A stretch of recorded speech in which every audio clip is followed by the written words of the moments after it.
Welcome back to the BJJ Fanatics Podcast. I'm your host, Ryan Ford. My guest today is a black belt in Brazilian Jiu-Jitsu. He's also a black belt in Judo. He has a wide experience in all kinds of other martial arts as well. He's studied everything from Kung Fu to submission wrestling to kickboxing. He also has he's a full-time traveling coach, and during his travels, he's taught at over 90 different schools in 26 different countries. Ladies and gentlemen, it's my pleasure to be joined today by Charles Harriott. How are you today, Charles? I'm doing great. Excellent. It's beautiful day in sunny Florida. I'm happy to hear that you're home and that you're in a sunny place. I know you never know where you're going to be next, man. You travel to 26 different countries, teaching all over the world. But right now you're home. You're in Florida. How's everything going over at home right now? So kind of the cool thing is that it just keeps going. So as of 2018, it was 26 countries. I've lost count. I'm not even really keeping track anymore.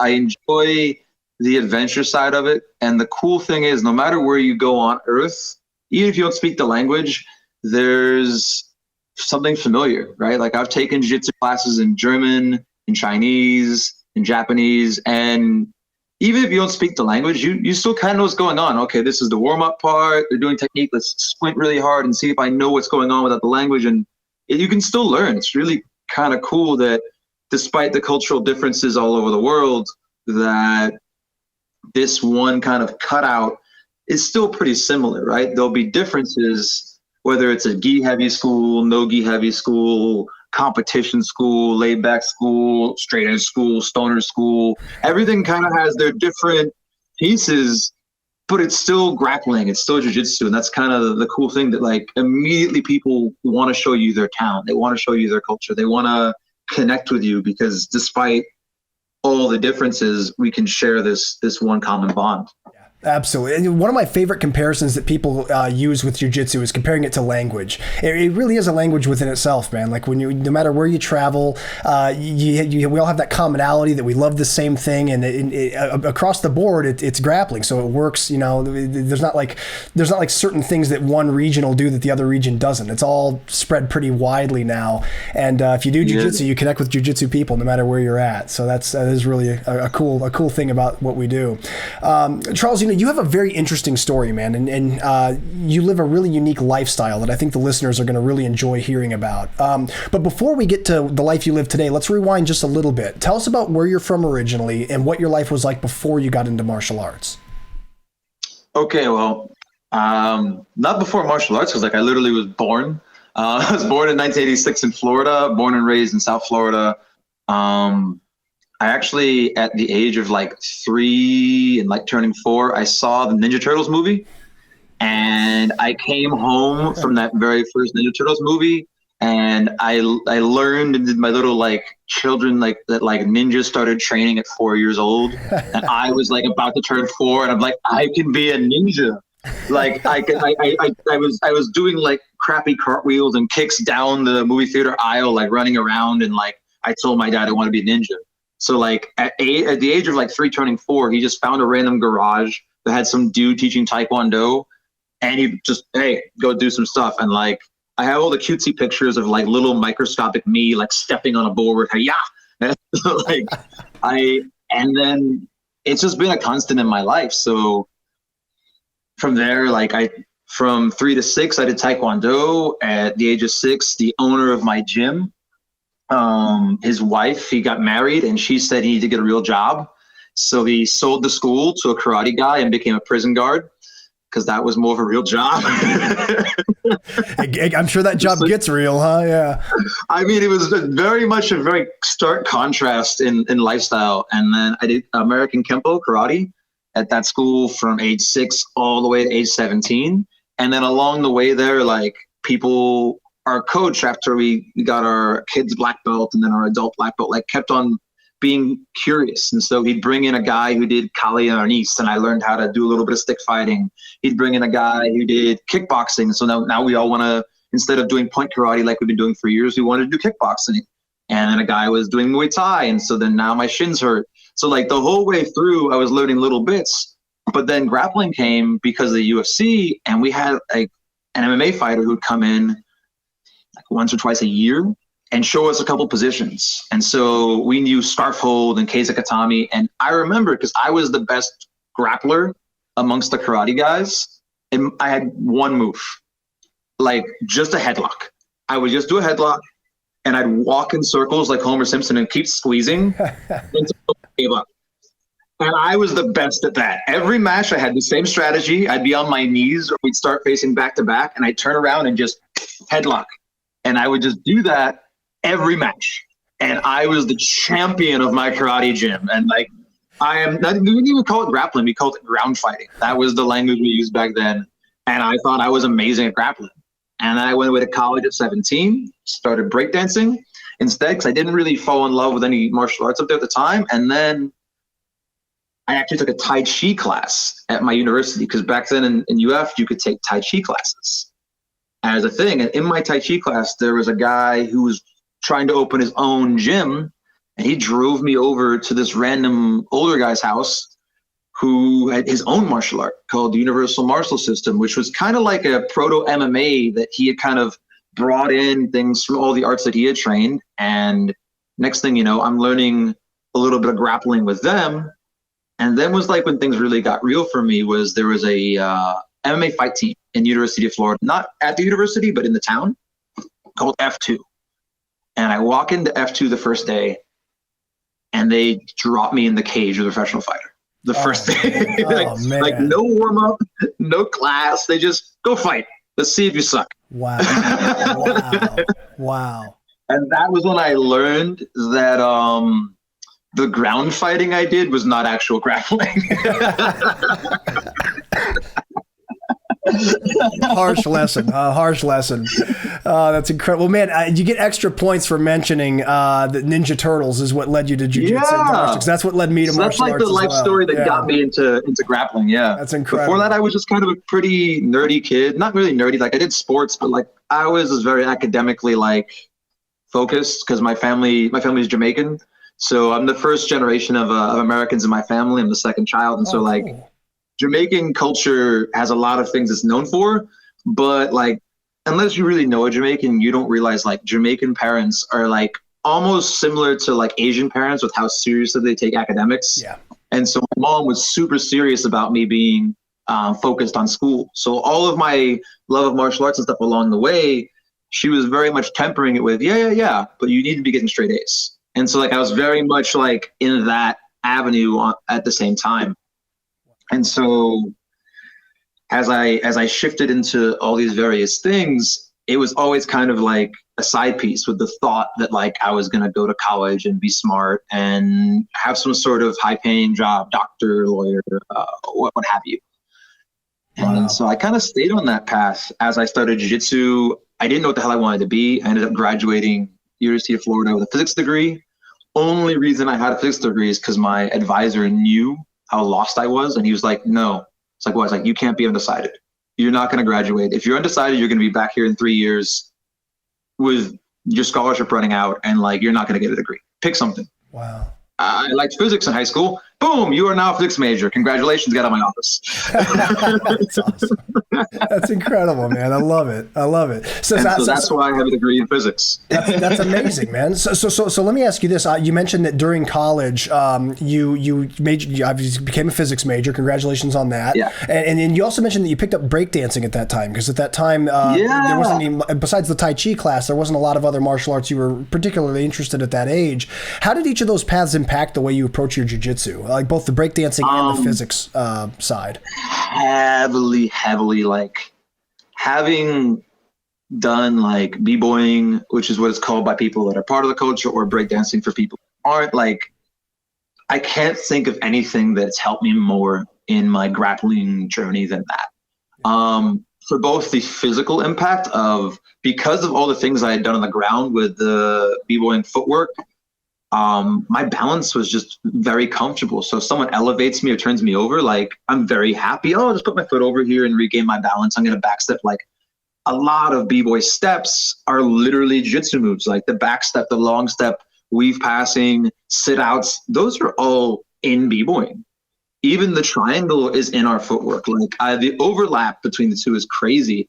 But the part that I think isn't talked about as much, everyone talks about how physically being a B-boy helps you, but people don't talk about the mindset, because the most important thing in B-boy culture is originality and creativity. Yeah. It's why if you look at the people who have that background, the most famous obviously being Gio and Boogie from 10th Planet, think of the moves they do. They don't just do the same stuff everyone else is doing. There's a creativity in how you move your body and link moves and make things your own and add your own flavor to things that is, frankly, the most important thing in b-boying is being authentic and not being a clone of somebody else, along with your execution and being on beat. And so it has a huge impact in the nature of like, whenever I'm going to learn a couple of moves in jiu-jitsu, I'm going to lace them together the same way that I would lace together moves in b-boying to do combos. And so that mindset of seeing everything I learn as a puzzle piece and how does it link to the next thing, and okay, well, I can link it this way to that move, but I can also link it the other way, changing levels. I have moves on the ground, I have flips in the air, I have moves standing up. Just like in jiu-jitsu, there's flying submissions, there's stand-up work, there's moves on the ground. And I can always make forks where I'm going to think you go, I'm going to make you think I'm going one way, but in fact, I'm going another. So that overlap was absolutely massive. I think it was like the easy button for my early stage jiu-jitsu, where just a lot of regular moves just didn't work on me, which kind of gave me a false sense of security. Like I had probably one of the roughest like blue belt plateaus ever because I had leaned on my physicality from b-boying so heavily up to blue belt, and I just hit a wall where I wasn't getting better, and I had to actually like shift into a much more like divorcing myself from my physicality, like analytical approach in which my physics background helps, but I'm not really using my collegiate physics background. I'm really using my high school and middle school physics. Like, what are we really using in jiu-jitsu? We're using levers, we're using wedges, we're using simple machines, we're using really basic stuff, kinetic energy, potential energy. So like understanding that like obviously in leverage, I can move things better at the end of the lever and restrict movement closer to the fulcrum. That just makes sense. Or the idea of how a wedge works and reinforce, like all the language that Danaher guys made so famous with reinforced and unreinforced wedges. That's just the language of simple machines. It's the language of science. But even one that I talk about a lot, which is using gravity as my best friend. I realized very quickly, like I'm a middleweight. I weigh $185. I've weighed $185 since I was about 19. I still weigh probably $188 now. But I've been kind of like an amoeba in that like every aspect of sport that I've done has changed the shape of my body. When I was doing more Muay Thai, my legs were bigger, my arms were smaller. I started b-boying. Congratulations, you now have arms. I started judo. Congratulations, you now have lats. But like my body just kept changing shape based on what I was doing. And so as that all happened, it allowed me to start thinking like, oh, this giant person in front of me who might be a football player, might be a linebacker, might just be a really big gym guy. If I try to say who's stronger, it's him. I might be agile and mobile, but $185 versus 275, I'm losing that battle every time. But suddenly, like if I keep my body rigid and I fall, well, the power of my entire body falling from a certain height is much more powerful than me putting my body into muscular isolation.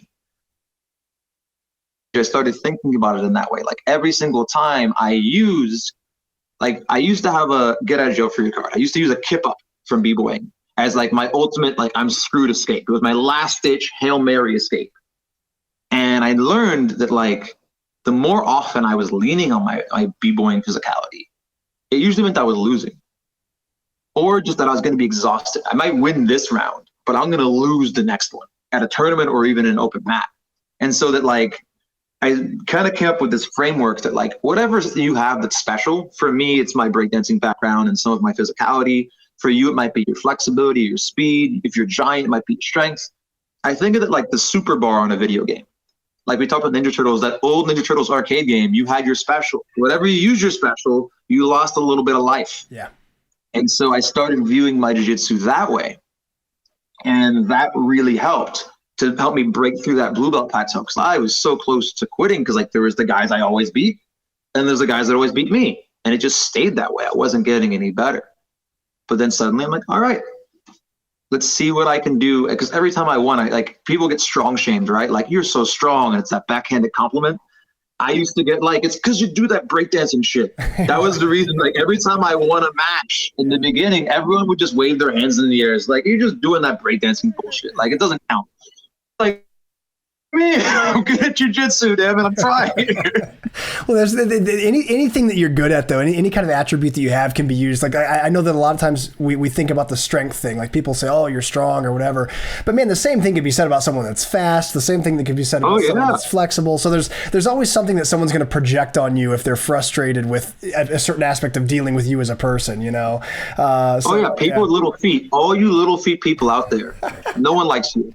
Dude, I feel like the little feet people don't get called out enough. I'm so glad you said that. They don't get called out enough because they're like, you have the perfect leg lock set up and they're just like, no, I have no foot, and it's gone.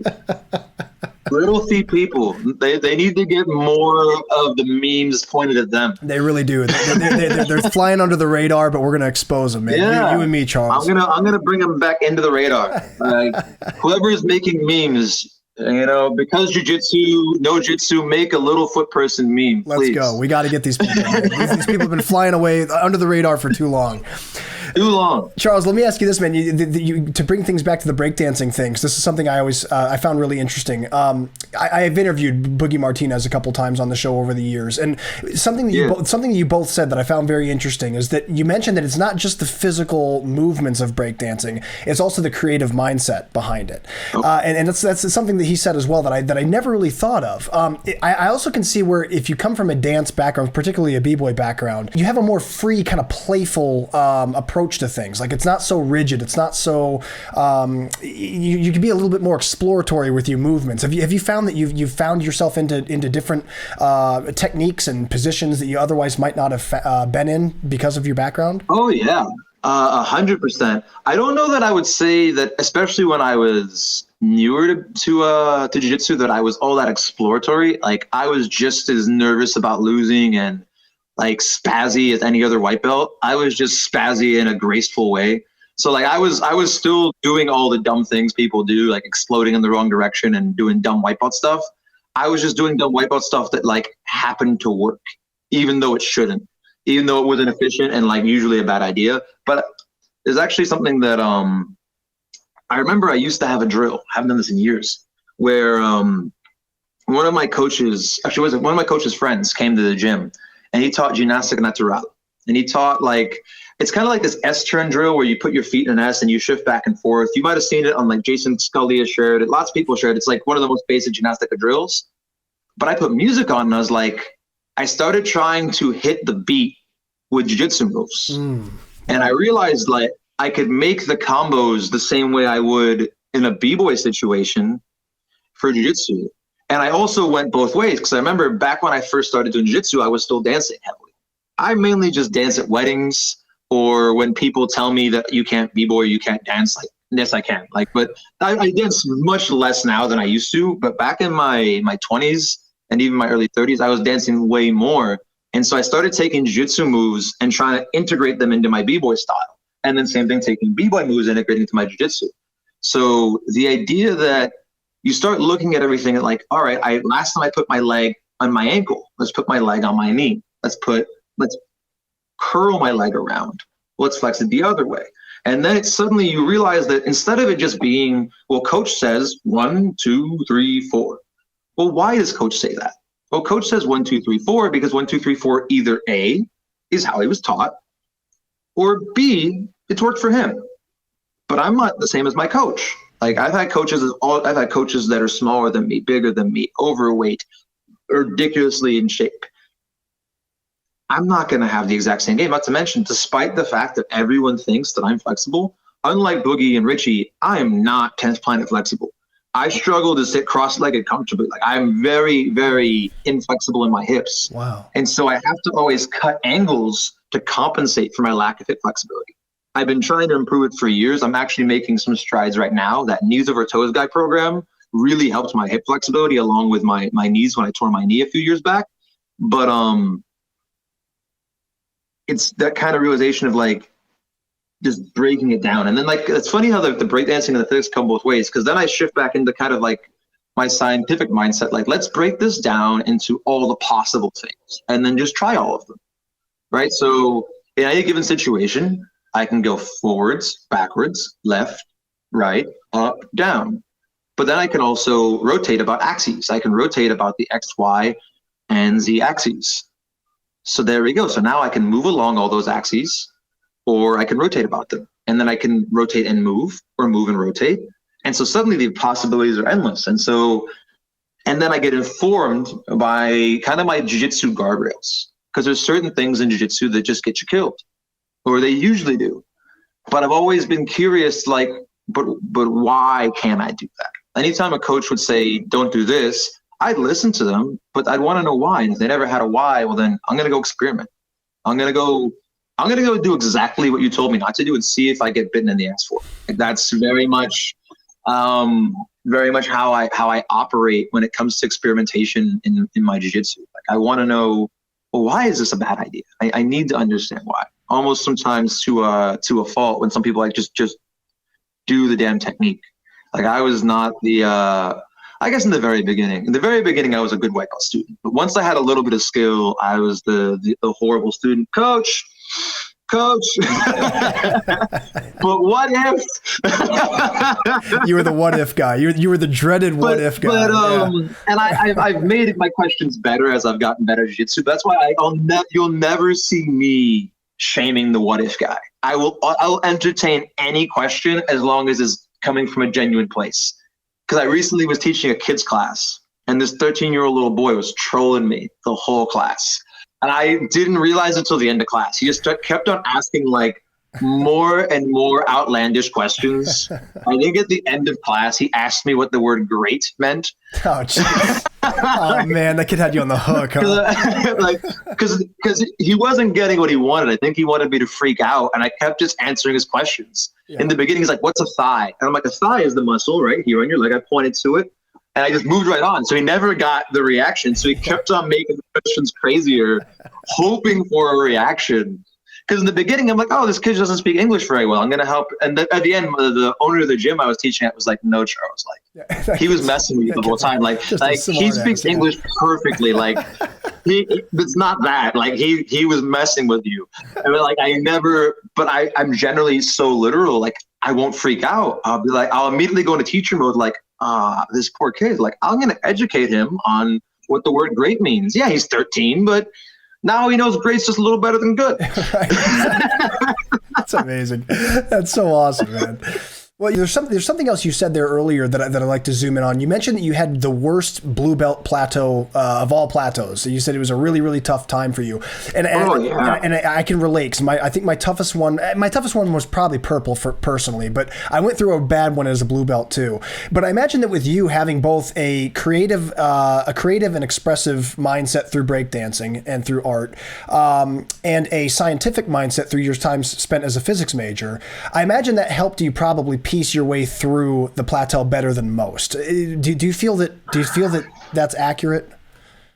Kind of. I can say that like it helped me climb out, but it wasn't the big thing that like broke through it, because it was really interesting for me that like, because I was just trying to max out my physical attributes. I remember because I was the same weight, but like I had no injuries yet at that point. The only injuries I had, because I actually started into jiu-jitsu heavily right after I tore both my meniscus. I tore my left meniscus and my right meniscus breakdancing. Oh man.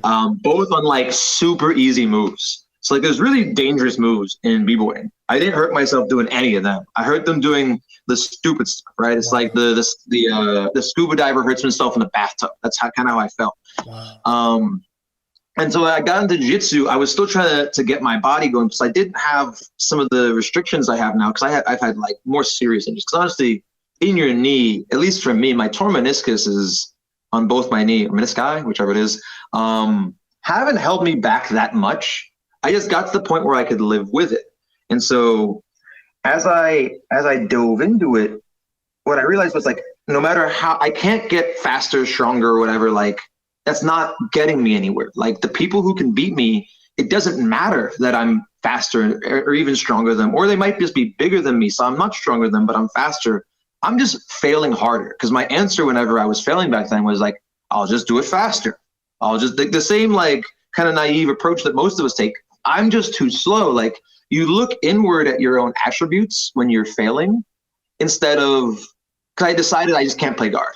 In the white belt, I was like, my guard sucks. And so rather than get better at guard, I literally, ironically, in the very beginning was like, I'll just stand up. And that was my answer. So I had no guard.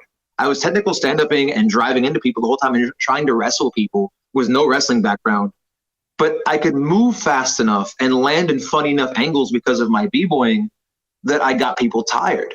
And I was training every day because when I first graduated college, I had no real life plans. And so I just went to the gym and trained all day, every day. And I was teaching kickboxing to pay for my gym membership and pay my rent, along with tutoring physics. And that was what I was when I first graduated. And so like, as I was doing that, I wish I could say I did an experiment and then it came out, but that's just not what happened. What happened was one day I was like, I have to lose. Like I have to just start letting myself lose. I wasn't willing to let myself lose to the people that I had like worked my way up the social pecking order of the gym. I'm a blue belt, man. And back then the highest ranking person around was a purple belt, you know, and we had a black belt who came to town and had promoted me. But I think there was one guy who was about to get his brown belt, but like I was pretty close to the top of the heap as a blue belt. I didn't want to go back. There were the professional fighters who didn't get belted because they didn't care about it, and they still beat me up in grappling. But I was getting better. I was occasionally catching them. I felt it, but it just suddenly I couldn't. The purple belts just murdered me. And I was like, I have to take a step backwards. I have to start just doing all the stuff I suck at. So I started playing close guard, and suddenly all those kids that I had been beating started whooping up on me. And every time it sucks because like you see the big grin on the face, that person that I usually beating me, and they're like, ha ha! They were so happy. And I had to eat that turd sandwich. I had to eat it and just be like, this is worth it for the long run. And I just, whatever the coach was teaching, whatever it was, I would try to hit it in practice, right? All these things that are common now, right? Like try to do the move of the day. And I refused to let myself stand up, and I started turning off all my gifts. And then suddenly one day I realized that like, even though I wasn't winning, I was getting feedback, right? Because in my A game at that point, which I think at that point in time was like stand up sprawl darce. I think that was my A game. Stand up sprawl darce. Someone showed me a darce and I was like in love. And that was like my first submission I left. So all I did was stand up sprawl darce. That was like my whole game. And then occasionally I'd get to Keizakatami because that was my first position from back in my ground fighting days. And I had the couple little like leg arm bar and like headlocks from there. That was my whole game. And I managed to get a blue belt with that minuscule game. I could do the other moves to demonstrate them for my coach to pass my blue belt test. But when rolling happened, I was just all bull. And so once I started doing it, I realized like, oh, I'm losing. But it doesn't feel horrible because I'm getting ideas. Okay, he passed my guard that time because of this. Okay, this armbar failed because of that. I had never hit an armbar live before blue belt. And I felt like an imposter because to me back then, Hoist Gracie, Hickson Gracie, the armbar, the guard armbar and the mount armbar to me were like the ultimate jiu-jitsu moves. Like this is jiu-jitsu. This is the cool thing. It's the unique thing. I'm on the bottom and I'm still winning. No other art does this. And I felt like an imposter. I'm like, why this guy gives me my blue belt? Like I can't even do jiu-jitsu. Like I felt like I tricked him. Like I tricked this guy. Jiu-jitsu. Like I didn't feel like I deserved it. Actually, these dates might be wrong. I might have still been a 4-stripe white belt when this happened. I'm not sure. I'm not sure which one it was because I'm thinking back. I'm like, maybe I'm wrong about these dates. It's all blurry in my head. But whether it was 4-stripe white belt or blue belt, 6 or half dozen.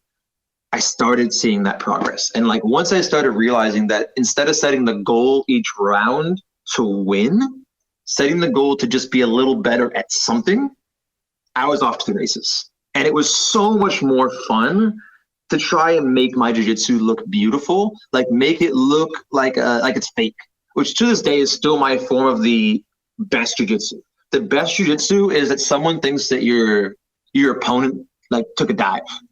Like it's so good that someone thinks that it has to be bullshit. Like anytime someone tells me my techniques are bullshit, I'm like, thank you. It's like, that awesome. Means it's that good. It's so good you don't think it's real. Yes. That's awesome, man. So my answer was to dilute that long-winded thing into like one thing. It was shifting my goals. Shifting my goals helped me. Then from there, once I shifted my goals, then I used the organization of my physics background and like scientific background to kind of like test things. but it was all in my head. I wish I had said I had this beautiful notebook and I wrote everything down and I A/B tested them, which is like what I tell my students to do and works great for them. But for whatever reason, I held most of it in my head at that point in time. I'd occasionally write notes, but I never looked back at them. Like the act of writing notes helps me, but I very rarely look back at them. Very, very rarely. Man, this is such valuable feedback, because I think what you described is something that anyone could easily go through, and that is that you start building your game, you start building your A game, and you stick really heavily and tight to hardening your A game, and you do so to the detriment of not exploring other areas of jiu-jitsu. And I love what you said there, that it wasn't until you decided, hey, I'm just going to accept the fact that my guard is terrible, and then I'm going to get past, and I'm not going to just spring up to my feet using technical stands and sprawls and darces and things like that. I'm going to start putting myself in more vulnerable places. And yes, you are losing. Yes, you are getting submitted. Yes, you're getting beat. But at the end of the day, you're winning. You're winning in the long game, because you're building this data that's teaching you how to fix those rough areas of your game. And it can be very easy to become kind of like shelled up in your mind a little bit of like, oh, well, if I'm losing, I'm going backwards. I'm not progressing. But you indeed are. You really are. And I love how well you illustrated that, man. That's really valuable for people. Yeah, I mean, it's the whole thing, right? But then because I think it actually kind of dovetailed with my career at that point in time, because I ended up getting a job at a natural gas company and like working my way up through there and becoming a software developer. And one of the mantras of a software developer at this point in time, I wasn't a software developer yet, but I ended up becoming one, is you want to fail as fast as possible. You want to minimize your iteration loops. Yeah. So you don't want to wait and like work on something for 5 years before you show it to the customer. And then they're like, I didn't want that at all, but you've wasted 5 years of your life. You want to iteratively deliver. And so the beautiful thing about jiu-jitsu, and what I think really makes the art of Brazilian jiu-jitsu so fast growing and so fast evolving, is the fact that we have very low consequences for experimentation. Yes. If I'm a striker, right? So in striking, if I want to go and experiment with a new move at a live pace, I am pushing my brain cells onto the table as my chips. Yes. Yeah. And I'm risking CTE with every experiment. Now, mind you, you can experiment in striking, but you have to turn the volume down. Yes. You have to turn the pace down so you don't get concussions and don't break things. Well, when I do that, I lose a little bit of that realism. And I truthfully can't go full fight mode every day or I get broken. If you look back at the lifespan of the early UFC fighters, they all overtrained. And all of them were, other than Randy Couture, were all like pretty much broken down before they even hit 40. Yeah. Whereas you have modern fighters now, right, like Max Holloway, who doesn't spar very often. He's gotten to the point where like he's going to spar, but he's not going to go all out. Yeah. And he's allowing himself to go there. In jiu-jitsu, we have this beautiful thing that as long as your partner understands not to break, to stop short of the break, we can get really close to simulating reality of what we do in practice. And so I have this beautiful thing where once I'd broken that plateau, I had a strategy, because there wasn't much jiu-jitsu in my town. So I just trained many places. I was training jiu-jitsu at one gym. I was training just no-gi and kickboxing at the MMA gym. And I was training judo at the judo school. And so I would literally know that the people at my MMA gym don't know what the jiu-jitsu people taught. So I'm going to try that on all the MMA guys. And the people at the jiu-jitsu gym don't know judo like the judo people. So I'm going to experiment that on them. And the people at the judo gym are not really going to know what either of the two gyms are doing. So all of my groundwork makes me superior in skill and understanding to these guys when we hit the ground in judo. And so it was the most useful thing, because when my coach at the time, Beto Nunes, had moved to Gainesville from Lakeland, it was such a game changer. Everybody kind of immediately understood, like, this is the best guy in town. Like, there's such a difference when I finally had like a black belt instructor to train under in Brazilian Jiu-Jitsu daily, compared to our previous kind of like having to analyze the little bits of gold we got as best we could. I had learned some submission grappling stuff, and it actually was really useful back then. I'd say the best thing about that submission grappling part was it was open. There was no restrictions. We were doing heel hooks from the first day, doing knee bars from the first day.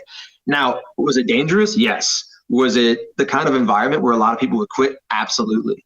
And so in that side, it was bad because you lost a lot of people that could have been great, but it was just so brutal that people couldn't stick around. But the freedom was great. But then when we got the kind of more gi-oriented Brazilian Jiu-Jitsu coach, oh my gosh, this is so much more organized. Not organized by modern sense, but organized compared to let's just fight. There's classes, and the classes are about something. And we're going to work on X guard every day. And even if I hate X guard, I hated X guard in the beginning. No, you're doing X guard. Why, coach? You're going to do X guard. You're going to need to learn this. But I don't like it. Tough tits. I don't care. You're doing X guard. and ironically, blue belt Charles hated X guard. And then I had an epiphany at late purple belt. And I'm like, because my hips couldn't open. And so I was in pain. I went to my coach was a De La Riva black belt. I have 2 torn meniscus and my hips don't open. Guess who never played De La Riva? Because I would tear my own knee. I put a De La Riva on. I instantly felt like I was going to tear my own knee again. I couldn't play it. And so I was like, this is horrible luck. Like the signature move of my school, I can't do. Wow. And so I had to adapt. And so I realized like I had to just do everything right. Kind of the same way that my injuries made me do things right, the same way that I think that people that are small have to do everything right. Right? People that are big have so many false positives. Yes. Hulk smash. Yeah. And then they go to their tournament. Oh crap, everyone else is also big and they have a hard time. But little people never get false positives. They do it wrong, they fall over and get crushed.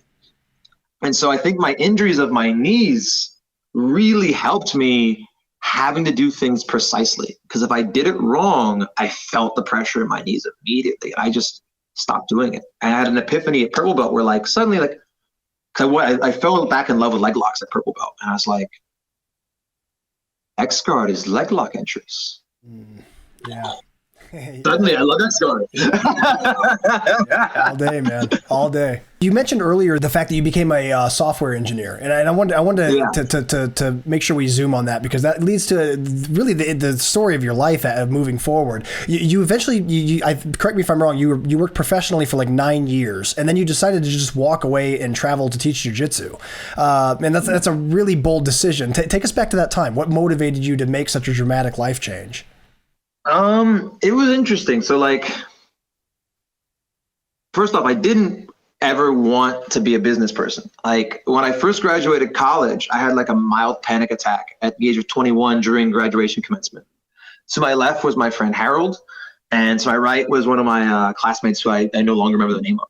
And he had everything all set. Like he was a double major in software development, in computer engineering and physics, and he had his own business, and then he was going to also freelance for his dad's business. He had all of these plans. And the person on my right had already applied to graduate school, and they were going to go off and get their PhD, and they had plans. What are you doing, Charles? Well, I didn't apply for any jobs. Didn't apply to grad school. I got $150 in my bank account, and my rent is $250. Mind you, $250 is stupid cheap for rent. This is how long ago it was and how cheap Gainesville, Florida is. Wow. And I just started having like a panic attack. I'm like, you're going to be homeless. It's over. The walls are closing in, man. Yeah. I ended up teaching kickboxing at an MMA gym, and then one of the instructors there talked to me. He's like, Charles, what are you doing? I'm like, what do you mean? What do you mean, Doug? His name was Doug. I'm teaching kickboxing. I was like, but didn't you graduate college or something? It's like, yeah, what was your major? Physics. What the hell are you doing? He's like, come. Like, and he offered me to like apply for an internship at this natural gas company. And I was terrified of becoming one of those people who hates their job. Because I heard all the horror stories from people older than me that like, no one cares about how good you are. You're going to work really hard, and then they're going to like screw you over and replace you. And like all these horror stories of like jaded people 10 years older than me who hated corporate. And I was just like, I always wanted to do something exciting or interesting. Like I never had a dream of this particular career. I remember I had been saying it ever since I got to college, because everyone was like, I'm going to be a doctor. I'm going to be a lawyer. And I was just like, I want to have good stories for my grandkids. Like that was all I knew. Is like, I want to live an interesting life. I want to have good stories for my grandkids. How I do that, it is what it is. Like I want to do something that uses the mind I was given, because like I'm happy with it and I've worked hard to keep myself pretty sharp. But that was it. I had no real direction that I wanted to go. And so I met up with some of the newly minted PhDs at University of Florida and just had some conversations with them. And they were all so burnt out and miserable and like just I couldn't find one of them who was happy. And I started talking to my professors, and they were talking about how funding in science had changed and how pretty much half your job is just begging for money now, and how it was great back in their day, but like, and then the idea that like you pretty much won't get to do anything interesting for 10 years. You're just going to be some dude's like kind of like lab bitch. And I was just like terrified. Like no one gave me advice that made me, and then everyone was like, why don't you just become a damn engineer? As pretty much everyone's advice to me was just go into engineering, including all of my advisors were like, you can easily get a job. Physicists see the big picture. Someone will hire you. Your resume pretty much just says, look at me, I'm not dumb. Because like, that's what my resume says. Cause like, unless I'm going to go to get a PhD, no one has a physics bachelor degree and does anything in physics. You have to have a PhD, or at least like be researching closely for years under a PhD. And so I just didn't know what to do. And so I took the opportunity. I went in like ultimate naivete, 21 years old. I made a presentation as to how I could use my physics background to better the world of this natural gas company as an intern. And I'm going to do this thing, and I'm going to do all this stuff. And I wasn't interviewing with my friend from the gym. He had a good job in the company, but I was interviewing for a different department. So it wasn't like I had that easy in. He got me the interview, and he pretty much told me, like, send your resume here. And I think he probably put in a word for me. And I got the interview but I had to still get the job on my own. And I had all these ideas of like, here's some experiments I can do. Here's some stuff I can do. And the guy hiring me liked it. And then it was time for me to actually have the internship. And I got the job. I was excited. And my first task was like, you see that filing cabinet over there? We just moved from an old office. No one put the papers in. I need you to put those papers in there A to Z. And I was like, huh? I'm so overqualified for this. What's going on? And then like my other job was like, I need you to go to this website and like copy and paste stuff off of this screen into an Excel document. And you can do that every month. So like I sat there like every day I put on Nova Science Now. It's like a free science program. And I would put it in my headphones because I'm like, I'm getting dumber every day that I'm here. Because I was literally like sitting there like muttering to myself, like 4 years of college, quantum physics, modern physics. What do? I tell you the order of the alphabet. Exactly. Dude, what a waste, man. That's like all entry level stuff, man. That's terrible. But it's one of those things where like, this is what I got. This was what I deserved because I didn't apply for a job that required a college degree. Most of the other interns that were there before me were high school students. The job didn't require a college degree. The job required a pulse. So it required and like basic skills. But the whole idea was that like I was lucky to be placed. I didn't realize at the time in like the epicenter of the company. The company had a lot of different divisions, but the trade room where they traded natural gas was the part of the company that made the most money. It was the part of the company that had the sharpest talent and the people who, at least in the view, like not the entire, because there's also a software development division, which could be debated who's the sharper talent in their field. But it was the part of the company that made the most tangible money to the company, and thus, therefore, to the business was the most important. And I realized afterwards, because I've been through people testing you before, that's all it was. They weren't going to trust me with something that could sink the ship as an intern until I proved to them I could do dumb shit.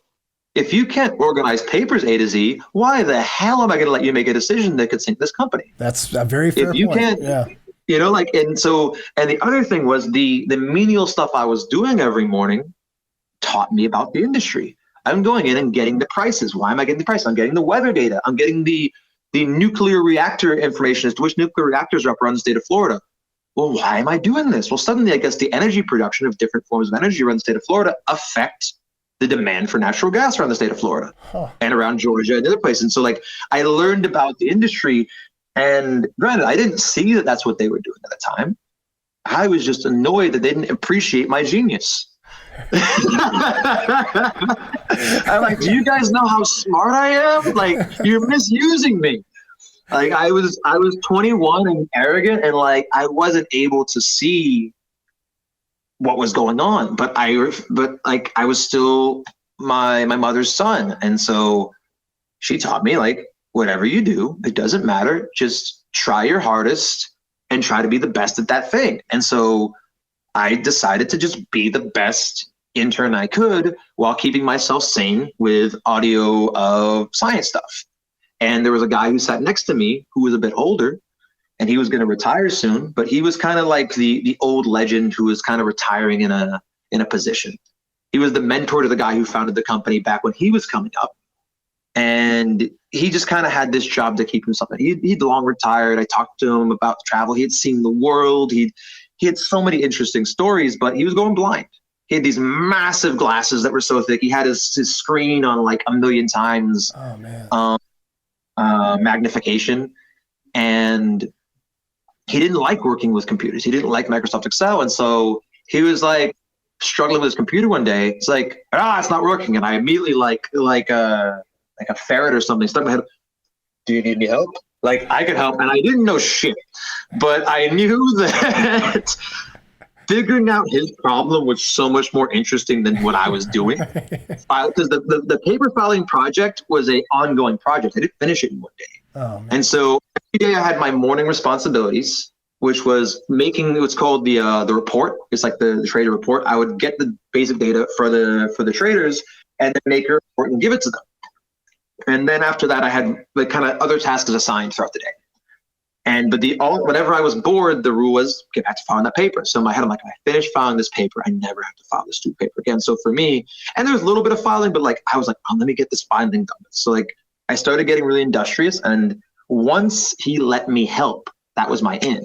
And then my friend who had recommended me the job was like, hey, Charles, if you want to get ahead in this department, teach yourself Microsoft Excel. Like, all right. And I knew Excel, like basic stuff, but like more than that. It was a different level than what I had done like in middle school and high school, like basic computation. And so there was this old website. I don't know if it's still around. It's called DataPig.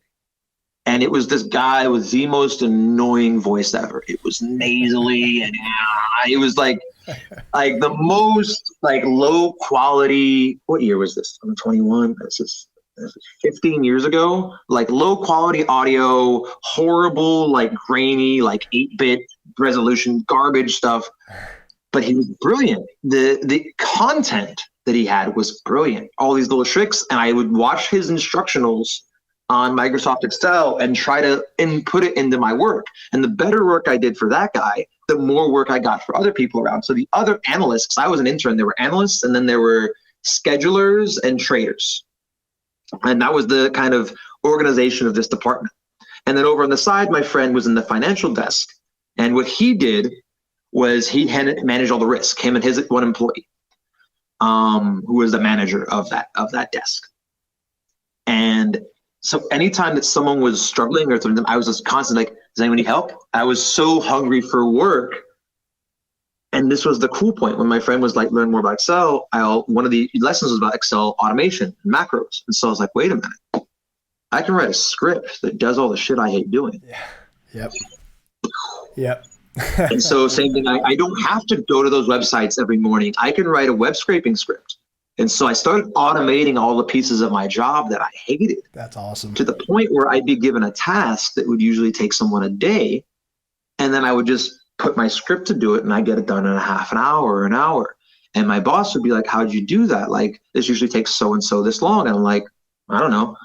Which instantly did not make me any friends. Didn't you remember my interview? Like, I'm really smart. I'm also extremely humble. I'm much better about that at 36 now than I was at 21. Like, I was not properly humbled at that point in time. I was still pretty arrogant. At that point in time, I was still pretty bad at jiu-jitsu. I was still a white belt in jiu-jitsu at this point in time. I was the kickboxing coach. I was very good at striking. Like, I had that confidence, but I still had the humility of like getting my ass kicked by little tiny scrawny guys occasionally in grappling to keep me humble.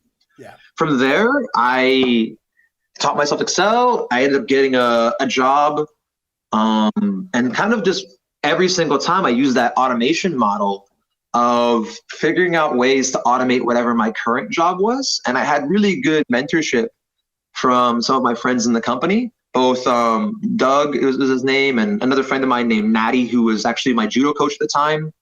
And kind of guiding my career. Like, these are the skills you should acquire. You've acquired Excel skills. Now you should teach yourself Microsoft SQL. Done. Boom. Now I'm learning about databases. And, oh, you learned that. And then now you should teach yourself this and that. Because I had taken one software development class in college in C++, but that was it. And so along the way, that was kind of my career path at that company. Was there would be a job that was going to be posted soon, and I would apply for it. Why? Well, I'm already doing the job. What do you mean you're already doing? I'm already doing this job for free. You should pay me to do it. It sounds like you put in a tremendous amount of work. It sounds like you were a great asset to the company, and it sounds I was really happy at that point in time. So to shift forward, before I just make this an entire podcast not about jiu-jitsu, but about my whole career, natural gas, I taught myself a bunch of stuff. I worked my way up through the company, and what ended up happening was I kind of got up to that level where I was a trader at the company, or not trader, I was a scheduler. I was the second rung below trader, which was like at that point in time a really desired position at the company. Before that, I had been a manager, and before that, I had been an actual software developer, which was a great time. I learned a bunch. I loved being a manager because instead of treating it like being a manager, I treated it like being a coach, because I was already coaching Brazilian Jiu-Jitsu, karate, kickboxing. And so I loved being a coach. I didn't very much like telling people what to do. I liked being able to use my abilities to convey information, to convince them and have us all agree this is actually the right course of action. And I learned about buy-in. I learned about a lot of stuff in that role. I love that role as well. The last job as being a trader, I just had a lot of time. You had to work really, really hard at very long hours, and I wasn't having as much fun as I used to be, and I was getting burnt out. I was getting tired. And I remember just being exhausted. And I remember in my last year at the company, I took a trip to Japan, because my whole life I kept thinking about, like, I'd have these, like those like quarter life crises. I was in my late 20s. I was like, what am I doing? Like, I was supposed to only take this job for a year to see if I hated it. And if I hated it, I was going to go get my PhD. But they kept promoting me, and it kept going so well that I was like, why should I leave? They're not violating my trust. I'm working really hard. They're rewarding me for working really hard, and I'm working really hard. This is a good thing I have going here. Yeah. But I kept being like, what do I really want to do? I don't know what I really want to do. I don't know. I still don't know. And so I was like, you always wanted to see Japan. Because when I graduated college, my original plan was to go to Japan and teach English. But I didn't get the program, which is another story for another podcast or another thing.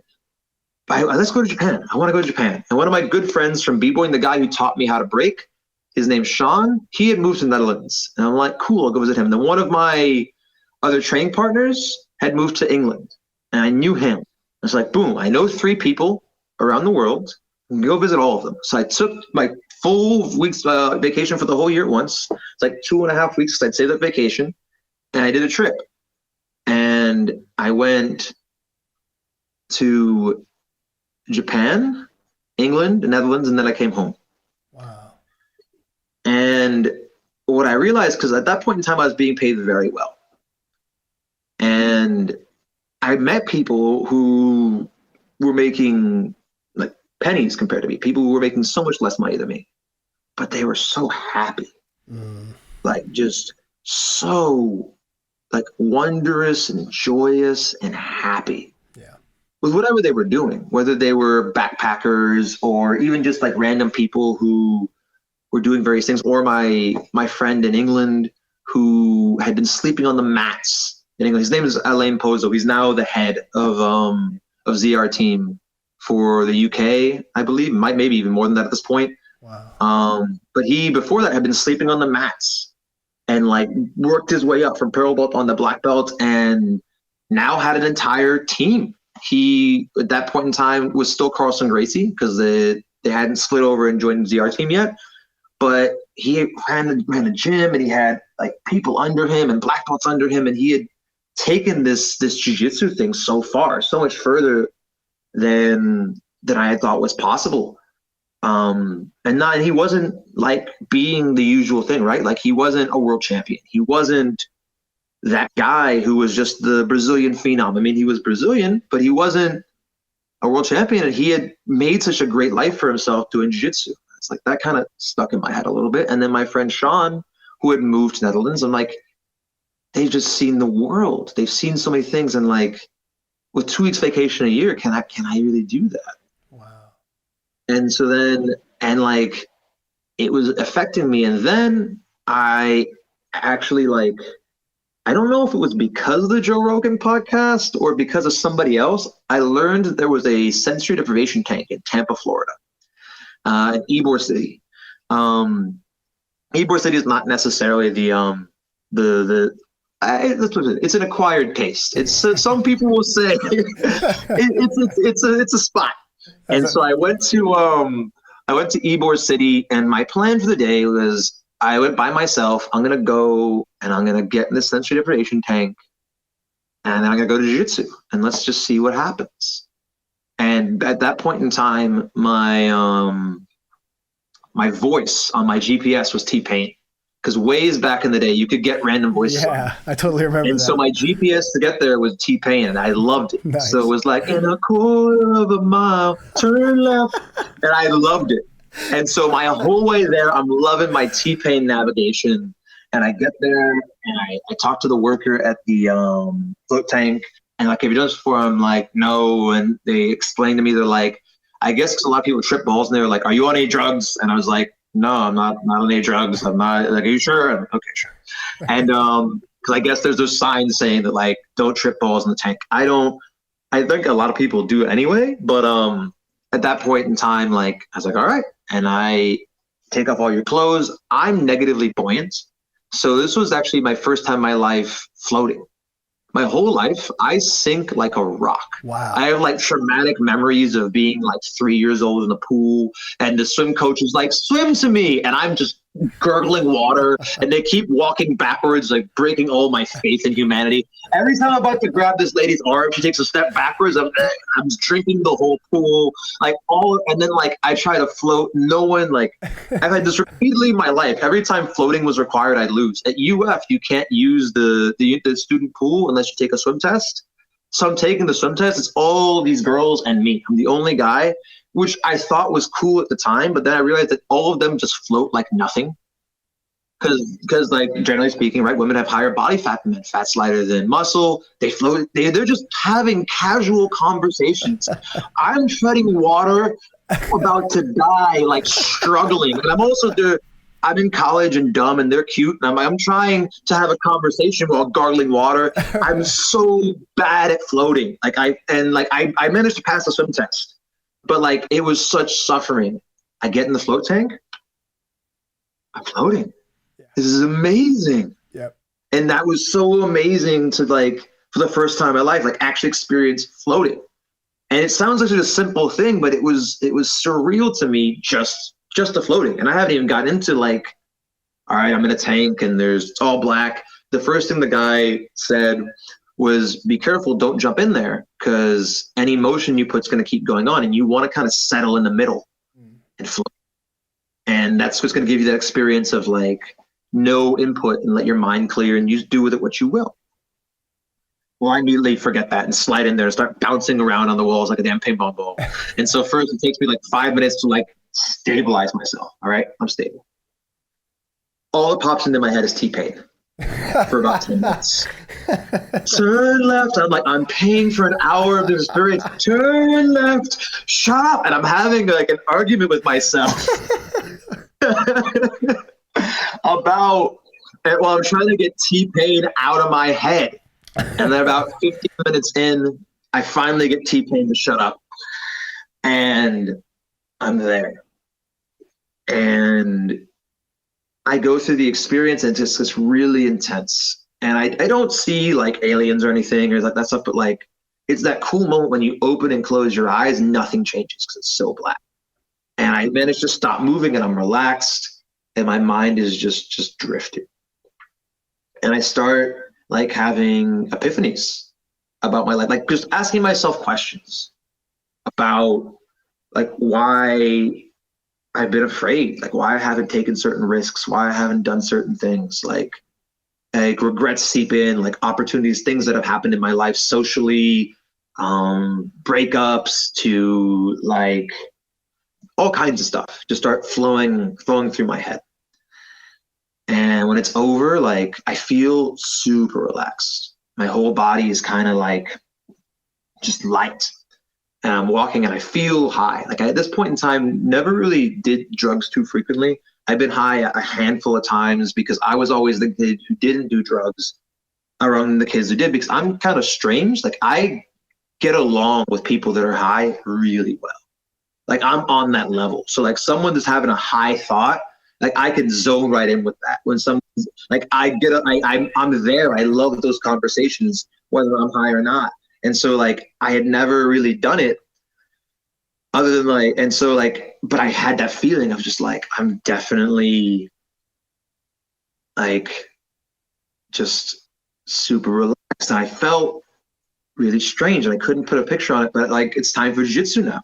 So I get in my car and I'm walking all slow and I drive over to Ybor City Jiu-Jitsu Club.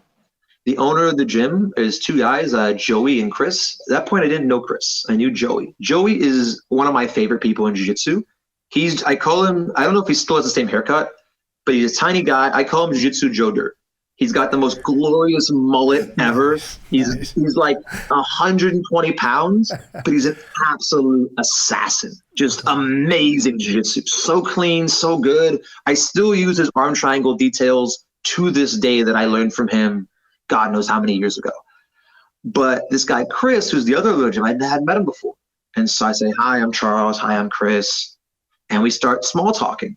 And I realized at this point in time that something about the tank has like unlocked inhibitions. Like, you know, like the true serum, like sodium pentothal, where like it just makes you very gabby. Yeah. That's how I was. So I was just oversharing. Any question you asked me, like, how are you? The answer is good. No, how are you at this point in time? Actually, you know, I just did this float tank, man, and I'm feeling like there's like all these details that no one freaking wants or asks for. Blah, blah, blah, blah. And then he asked me, well, what do you do for a living? And instead of just saying, I work at a natural gas company or I'm a natural gas scheduler or whatever I could have said, I start explaining the entire natural gas industry and how, because this point in time is when all the like horror stories of fracking had come out. And how like the people were lighting their water on fire and stuff, and all that was coming out. And I had to explain the fact that like we're not in the business of actually drilling natural gas. We don't do any of that. We actually buy and sell natural gas. We help in like a long and belabored explanation of the industry I'm in and what we do and how I do it. And I remember, I don't know if Chris even remembers this. I remember he looked at me and he literally just gave me a hug and said, it's okay, man. I've done things I don't believe in too. And I was just like, wow. And I was just like silenced, just like awestruck.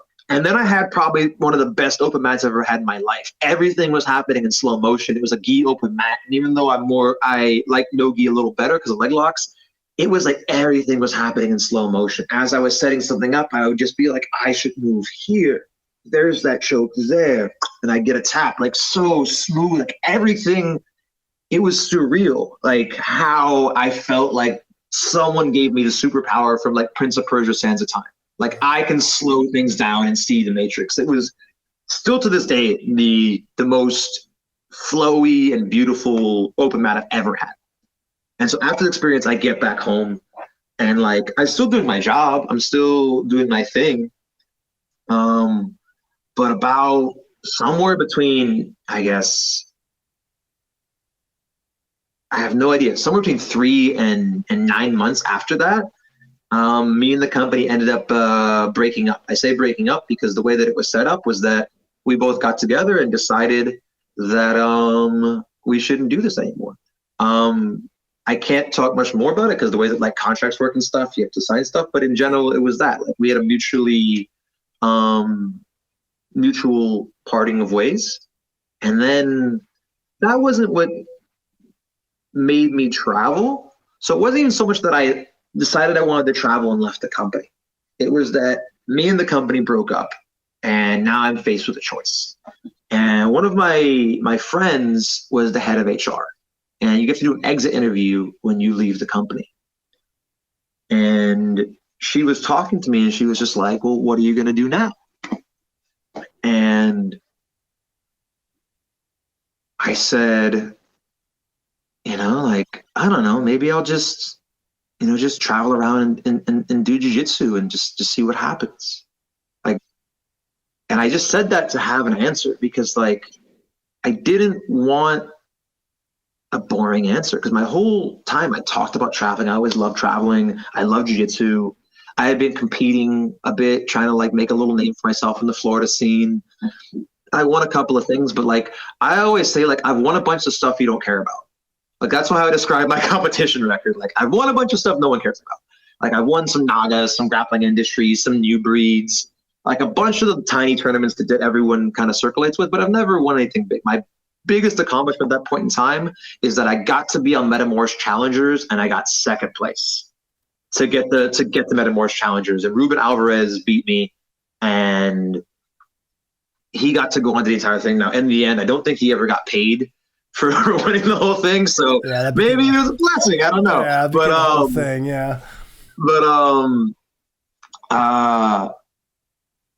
I didn't know, and so I got home and I was thinking about it. I had my resume, I have my experience as a software developer, my experience as a business analytics manager. I have a lot of skills, but I was being paid really well. And I think there was a moment when I was like, this company decided the skills that I have are worth this amount of money, which I was being paid pretty well at that point in time, especially for the time.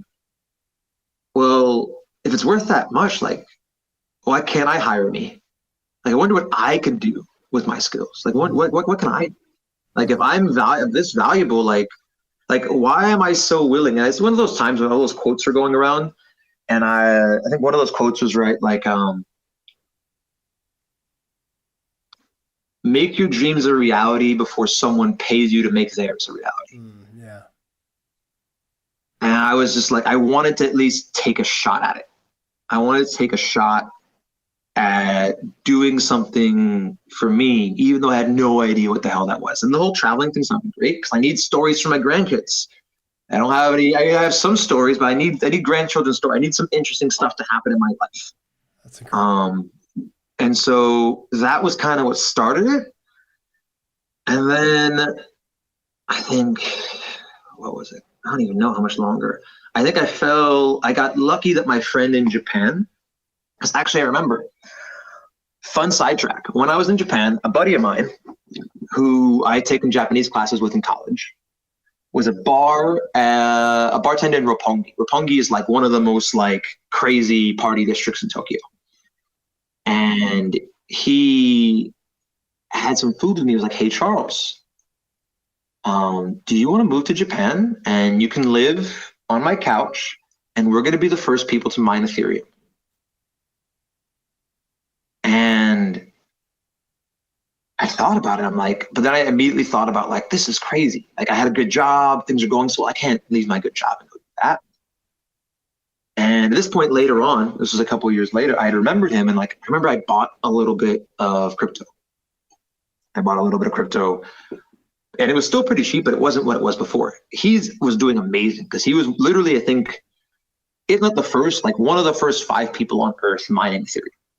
And you think about that, this was back in like 2000, what was it? Like 17, 18, whenever the heck crypto, I think it was 17, whenever Ethereum first came out, maybe 16, around that area. He's doing amazing now. Just think like mining it in the beginning was worth less than a penny. Ethereum, even right now with the crash of crypto, is doing amazing. But I remembered that. And so I did a little bit of crypto stuff, and then I was just like, and the crypto was doing well. And so I had a little bit of money. And I was like, you know what? Let's go. This crypto thing can be my safety net. Like if I screw myself over, I'll at least have my crypto money. Surprise, surprise. Horrible thing to do. I should have been using the crypto money to travel because obviously I ended up crashing later and coming up and crashing, but I didn't do that. Because I wanted to prove to myself that I could have jiu-jitsu support me. And so in the beginning, I would be like, hi, I'm Charles, blah, blah, blah. What have you won? What have you won in IBJJF?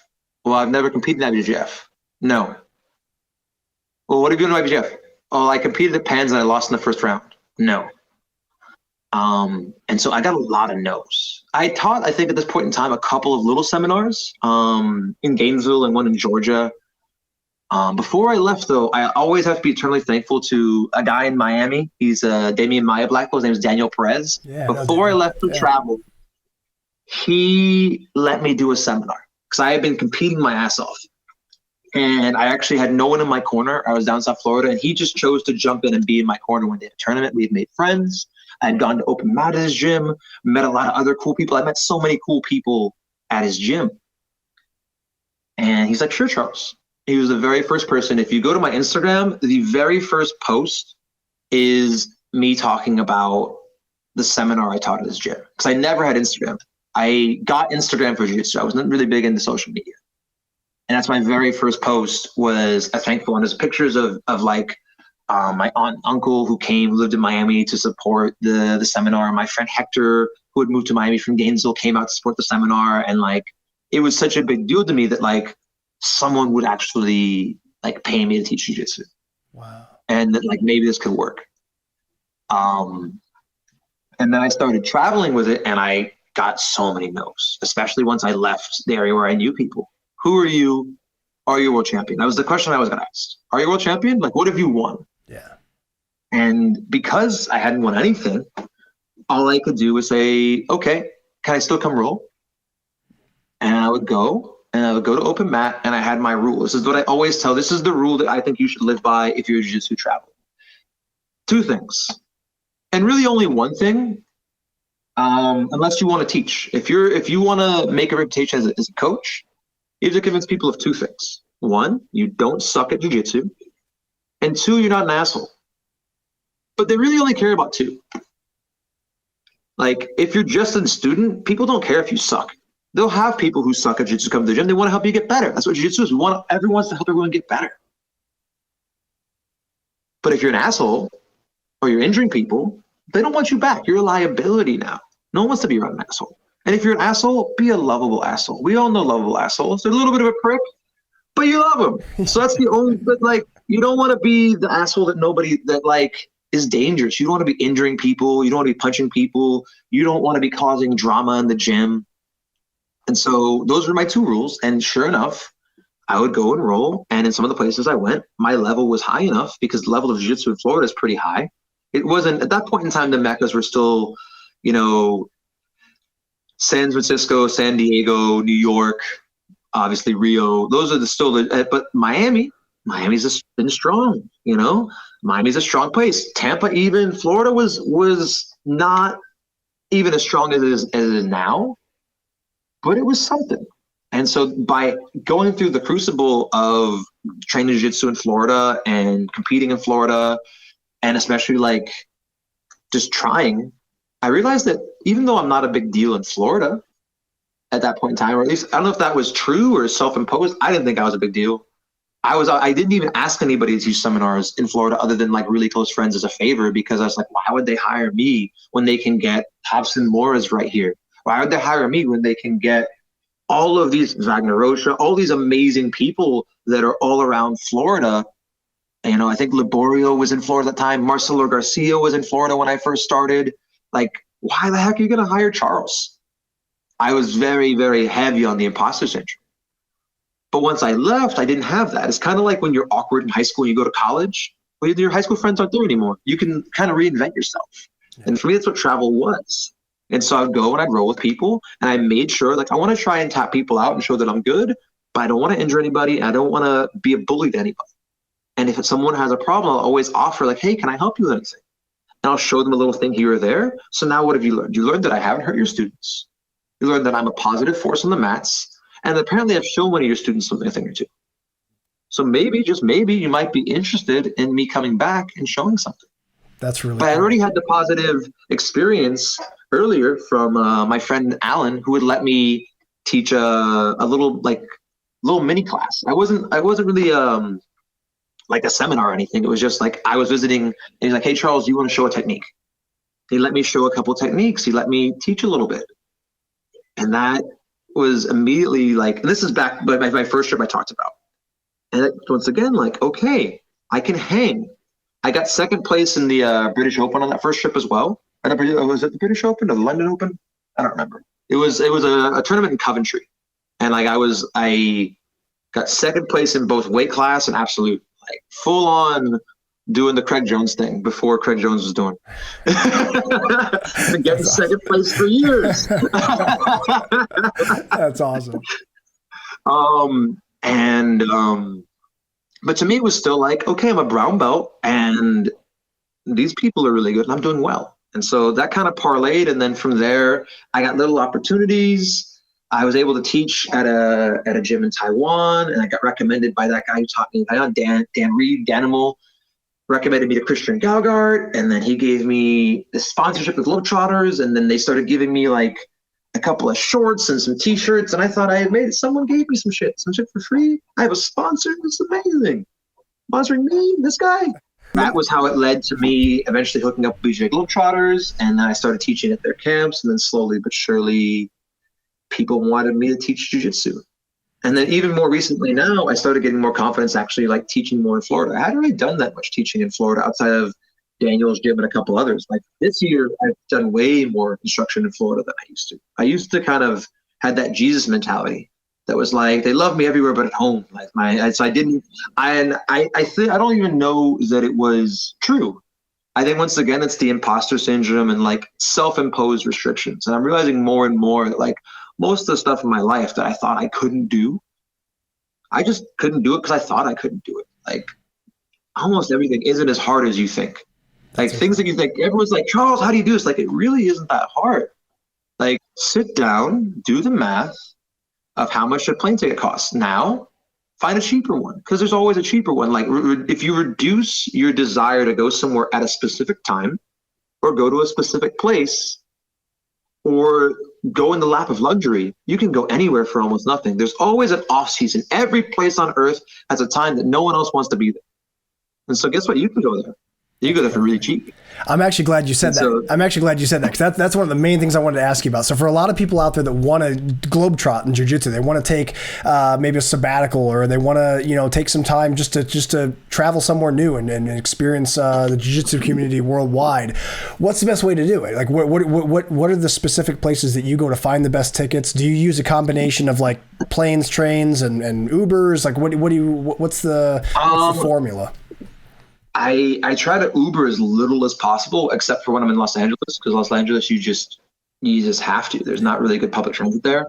But it all depends on where you are and what the infrastructure is. So in America, outside of like New York, it's really not that good to be taking trains places. Like our train system isn't that good anymore. And that's partially because like we're a car country. Yeah, sure. We love. And so in America, I've done road trips and they're pretty great. But outside of America, if you want to travel outside the country, just Rome to Rio is an amazing resource. It shows you kind of how to get things together. And then beyond that, there's always a cheap way to get around, and the locals almost always know it. So things that I did. Before I started traveling, I made a big post in the members of BJJ Globetrotters Facebook group and said, hey, I'm Charles Harriott. I have this idea. I want to travel all around the world. Here's kind of like my resume, and here's who I am, and here's my desires. What do you think? At that point in time, I was just hoping. So I put the post out there, and I got all this feedback. And it was telling me, here, please come there. And all these people, because BJJ Globetrotters has a program called mat surfing, where everybody all over the world who wants somebody to just come sleep on their mats, sleep in their guest room, and just come train, post listings. Welcome someone for a week, welcome someone for a month, welcome someone for a day, welcome someone and here's what you get. And so suddenly I have kind of a list of places I can go beyond my personal friends I know. Because at that point in time, I had some friends around the world. But honestly, like, it's definitely a lot of karma, but not karma in like the mystical sense.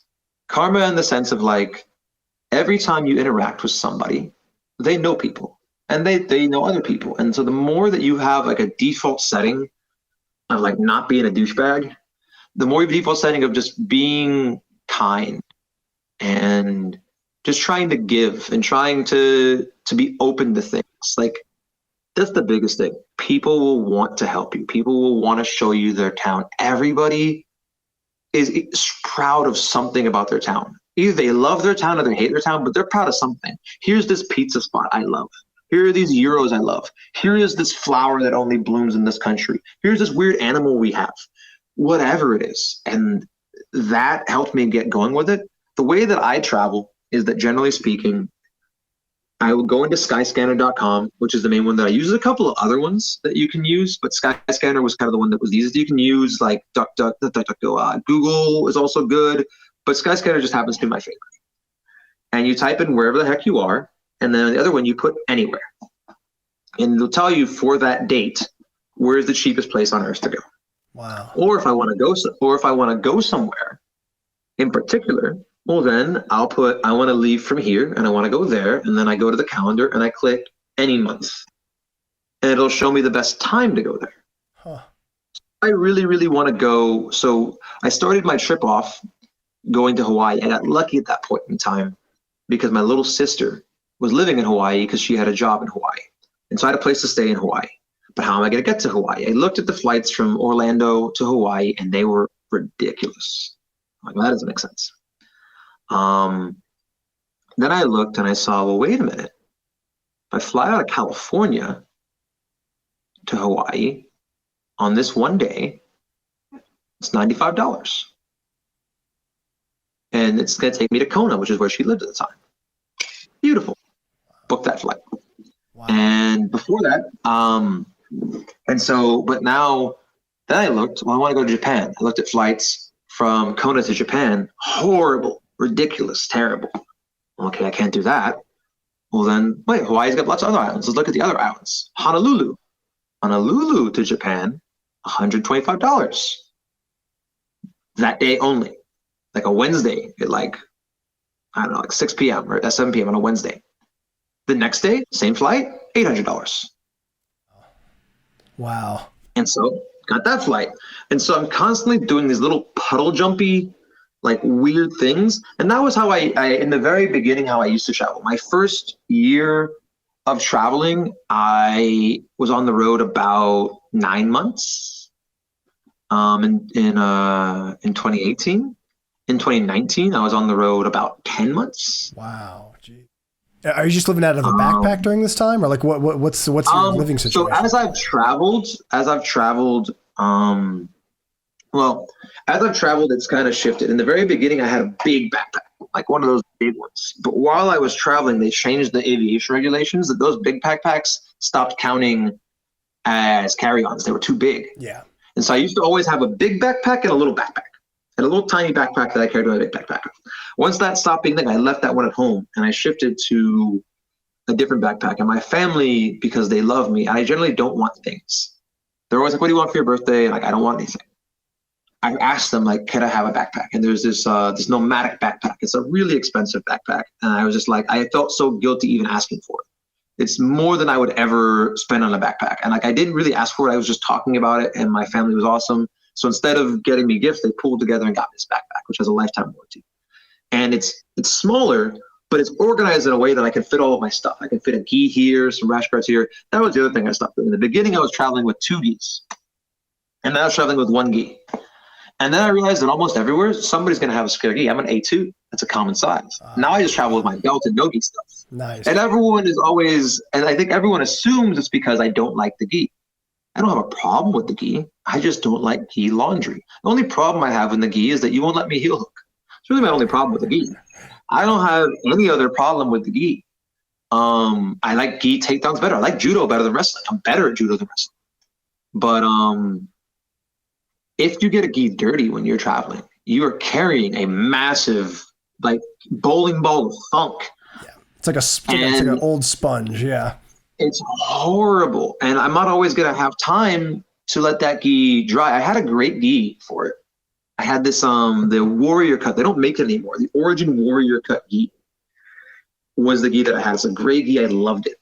I competed last year and my opponent, I actually found a tournament that allowed you to heel hook in the gi. And my opponent really didn't want me to heel hook him. He grabbed my gi and ripped a hole in it with his bare hands. Oh my God. Absolute monster. And now my gi is ripped. And so like I can't even, and so like I like the Globetrotters gis. They have travel gis, which are really convenient. And they fit in your bag better than a proper competition gi. But even that, I just decided recently to downscale a little more. And just traveling, I generally, because in the space of one gi, I can fit 5 sets of no. And if my no gi gets dirty, I just carry some Publix, such as a grocery store, shopping bags. And I just roll up the funk inside of that and leave it there until I end up in a spot where I have laundry. And then I'll do my laundry. But say oftentimes when I first started traveling, would want to travel on a layover. So I would go and I would, like, for example, I had like a 4-hour layover in Vegas once. I got off the plane, I went to Drysdale's, and I told them I was coming. Great.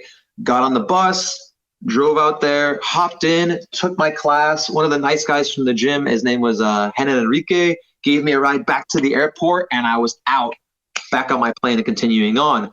So if I'm doing all of that, like carrying that sweaty gi was always horrible, but no gi stuff, I can hide it. And so that was one of my things I used to do. I used to love like planning. It's another way you can save money traveling is look for super long layovers. So if I'm looking at a trip and you see like, oh, this is 4 stops. This is terrible. Is it?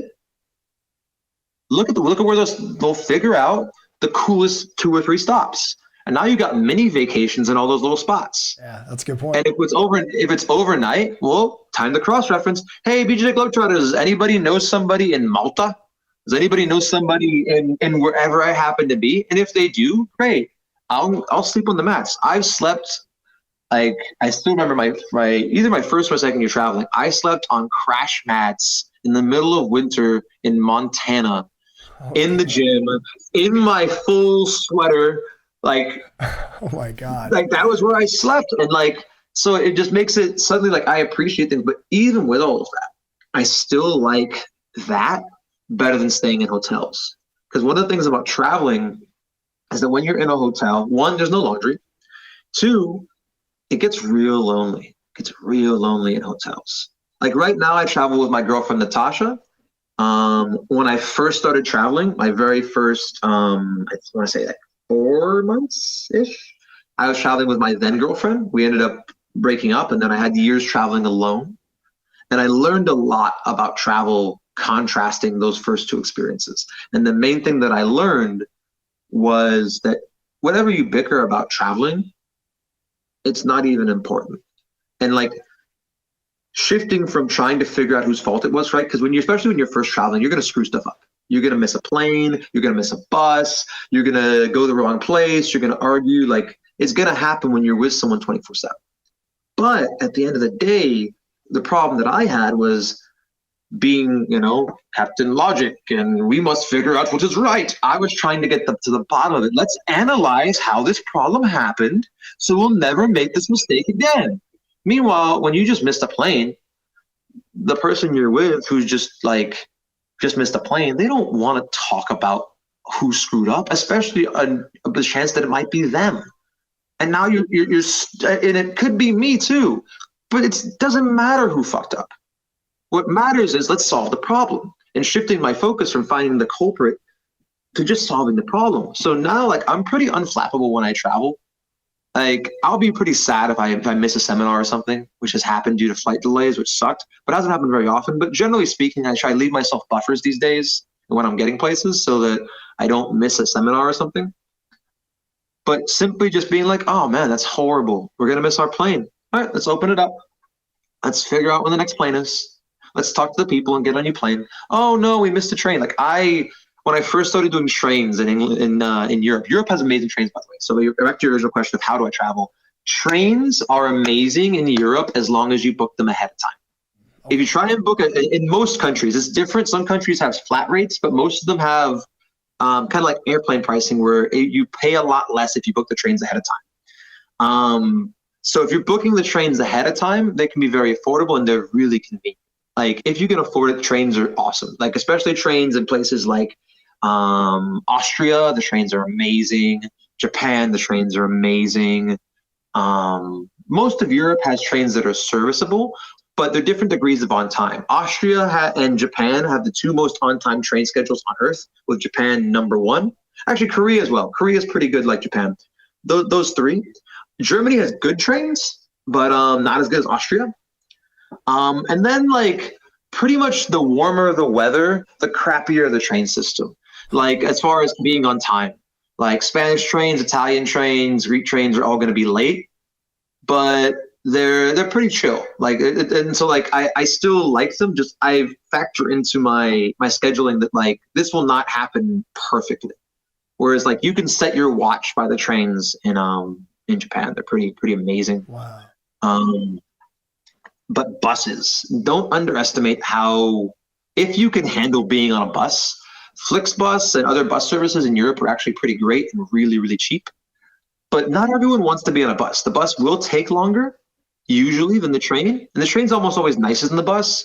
But sometimes the difference between, like, a $125 train ticket or, like, a $10 bus ride. Right. Yeah. I'm taking the $10 bus ride. Hell yeah. Even, well, the bus ride's 14 hours. Well, that's going to be horrible. The train would have been 5. But I'm broke. Looks like it's that $10 train. Oh, man, I feel that 100%. Yeah, we've done some stuff like as I've traveled abroad a little bit. We've used buses and trains and things like that. And I mean they're pretty efficient, man. I mean, I always. Yeah. Europe's got a great transit system. Yeah, I've always appreciated just the option. Like, hey, look, I could spend more and get it done quicker through a flight or whatever. But it's nice to just have alternatives, have options to Sometimes the low-cost carriers intra-Europe, like inside Europe, like my best tip for getting to Europe is a city or 3 that is really, really cheap to get to from the U.S. Usually from New York, Los Angeles, occasionally Orlando, and occasionally D.C. But every year there's been a city where that's the way to get into Europe this year. And you get in through that city and then you take a cheap, low-cost carrier like a Ryanair or something from there. Ryanair is amazing and terrible. And what I mean by that is, if you think of flying with Ryanair as if you're their customer, you're going to have a bad time. But if you think of flying with Ryanair as if you and Ryanair have entered battle, and if you win the battle, you get to fly somewhere for $20. And it's pretty awesome. Wow. And all you have to do to win this battle is to read the fine print, get places on time, and just follow whatever fine print they have. And you get to go somewhere for $20. Wow. If you assume they're going to help you, if you assume they care about you, if you assume that they're not trying to screw you over, and that you are their customer, you're going to have a bad time. But I had one situation where I got there and I didn't realize that to check in person was a fee. $30 a person to check in person instead of online. Oh, wow. I didn't realize that they had changed the bagging size. And this is the time they changed the bagging sizing. And each bag is $50 an extra bag. So now my $20 or €20 flight is now coming in at like $150, and I'm just sitting here just like, all of this could have been avoided. Yeah. And I was mad, but then I talked to my friend. She was Irish. I had a moment where I was teaching English in Italy for a week, and that was really cool with my friend Raphael. He reached out on BJJ Globetrotter's website. Hey guys, I know it's not usually this thing, but I have this English school, and do any of you guys want to come? And I did it, and I taught English for a week. And it was amazing. And then I had a break and I taught English for another week. But I would never have that opportunity if I didn't do jiu-jitsu, even though it wasn't a jiu-jitsu opportunity. I ended up teaching some of the kids jiu-jitsu as like their extracurricular activity. But now I can say I taught English in Italy. And it was pretty cool. So that's the whole deal with that. It's just kind of figuring out how to move the pieces around. Oh yeah, my friend, I got sidetracked. She was like, I'm Irish. I love Ryanair. Why don't you love Ryanair? And she's like, oh, Charles, just pay for the upgrade or measure your bags and do it right. And I was like, you know what? It's only $30 extra to pay for the extra bags. Like, how much is my sanity worth to me? I think my sanity's worth $30. Yeah.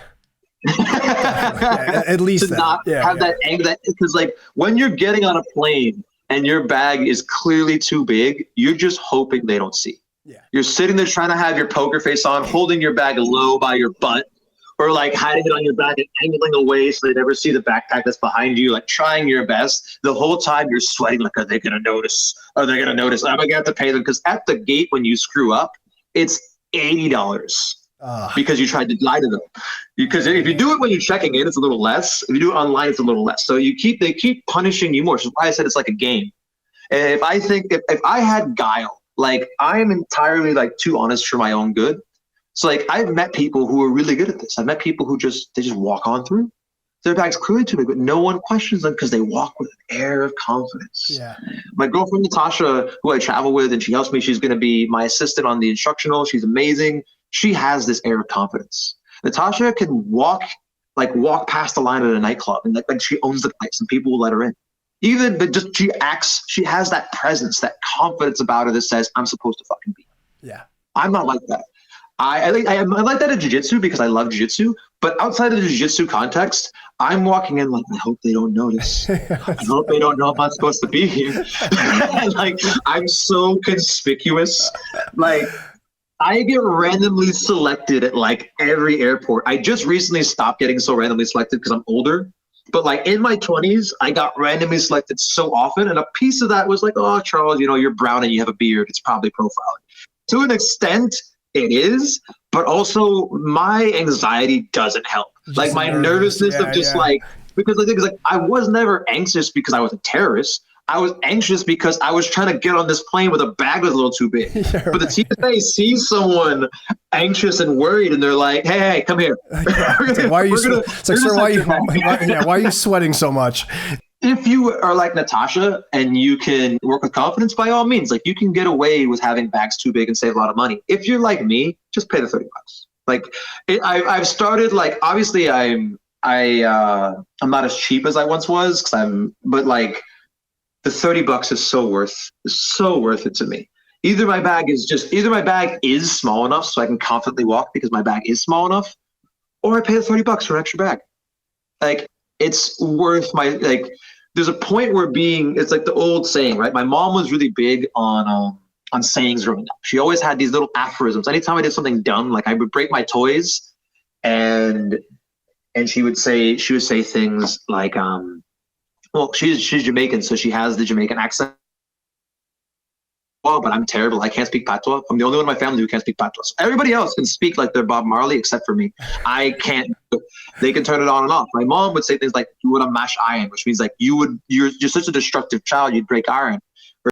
If you spend so much effort trying to save a couple pennies, trying to save that $30, you end up either wasting your time and effort or losing more money, right? I end up spending like $125 extra trying to save $40 when I had the bags that were too big. I end up spending all of my quality time of being comfortable at an airport trying to save $30, not wanting to pay for the extra bag.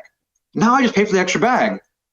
And I'm smooth sailing through the airport. I don't look nervous. I don't look stressed out, and I get randomly selected less. Now, I also think it's because I'm older. I really do think that TSA thinks I'm like past my terrorism prime. But like if he was gonna bomb something, he would have done it by now. Oh my God. Oh, that's such a.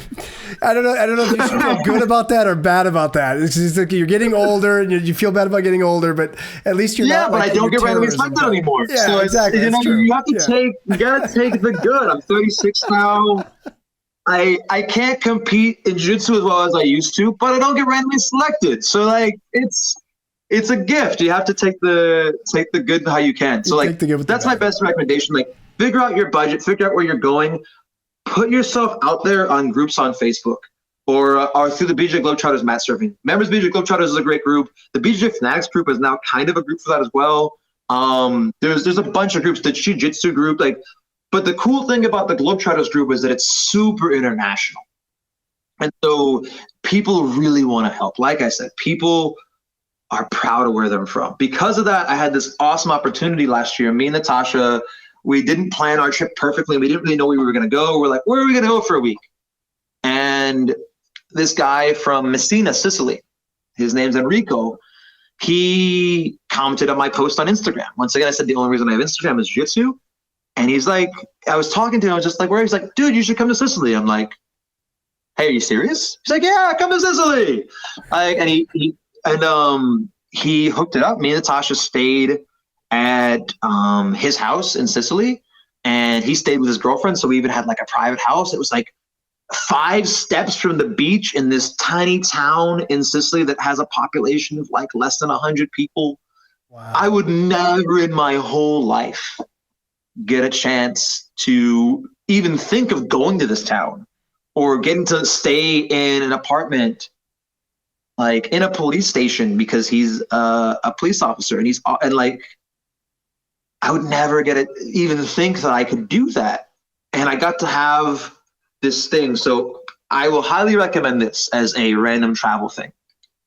There's this thing that they make. I don't know if it's in all of Sicily or just in Messina and in the area near Messina, called granitas. So granitas is kind of like, imagine it like gelato, but also kind of like acai bowls had a baby. Okay, all right. And so it's been made the same way in this shop for like over 100 years. And every morning, this dude's grandmother is in the back grinding the almonds like she has for 100 years. Not her personally for 100 years, obviously she's not 100 years old, sure. But like they've been doing for 100 years. And they use that natural almonds and they add the ice and they put it together. And what you do is you get a bowl. They have all these flavors from mandarin orange to gelsi, which is kind of like very similar. It tastes very similar to acai or to it's like a special cranberry. What's it called? I'll remember the name later. But it looks kind of like acai. It's very flavorful, like a blueberry-ish flavor. And they got a bunch of these things. They have obviously chocolate still. And what you do is you have these little cups of this ice cream, and then they serve it with brioche bread, like the most warm, fluffy brioche bread you ever had. And you break it and you dip the bread in the like I said, it's hard to describe, like this fruity ice cream-less thing. Wow. And it's the most amazing breakfast. And they eat this for breakfast. Wow. And it's the most amazing breakfast. They have coffee flavored as well. And like, it's so good. Every single day that I was there, because he has the hookup, he gave me a tab at this place. And so he's like, Charles, you and Natasha go have granitas as much as you want. I got you. Wow. And so I'd go there and I'd be like, and mind you, in this town, it's so small, most people don't speak English. Natasha and I both speak Spanish. She's fluent. I'm conversational. And I will like try speaking Spanish to be Italian, trying my best. And so will she. Understand, and like usually like in bigger cities, like when I was in mainland Italy and like Milan and stuff, people speak English and Italian. But down there, because Spanish is closer to romance-wise, there's people who speak Spanish. So like speaking Spanish is more valuable because like phonetically, you can understand kind of Italian speaking Spanish and Spanish speaking Italian. And so we're trying to get things through. And I try to say I'm friends with Rico, but I just say it in Spanish. Like, and mind you, I don't have the best Spanish anyway. I'm just like, mi amigo Enrico. And they were like, they said the word for captain in Italian, which in Spanish I know is capitan, but I don't remember it was capitan in Italian. But they were speaking so quickly I didn't understand. And then they had to go, capitan. I'm like, capitan, yes. It's like, oh. And then after that, it was like instantly we were like made men. They were so sweet to us. We tried every flavor of the stuff. And every morning that we could, we'd wake up and go there and then go to the beach. Wow. And then every other day, we would catch a bus into town, because this is not Messina. This is a town south of Messina in Sicily. We go to Messina and I get to be the guest instructor for classes in his small gym. And the amazing thing is the gym is so small, but he's got so many people and he has it like a youth project. You know how like Hero BJJ Retreats in Costa Rica has their youth project? Yeah. He has his own to try and keep the kids off the street, because this area, I guess, it's only been like 10, 15 years 20 years even since like the mafia kind of relaxed their grip on it. Wow. And so things are kind of like not like, he's trying to keep people out of trouble. And so he gives lots of kids scholarships and like allows them to train for free to have a positive outlet so they don't end up in a gang or end up getting into trouble.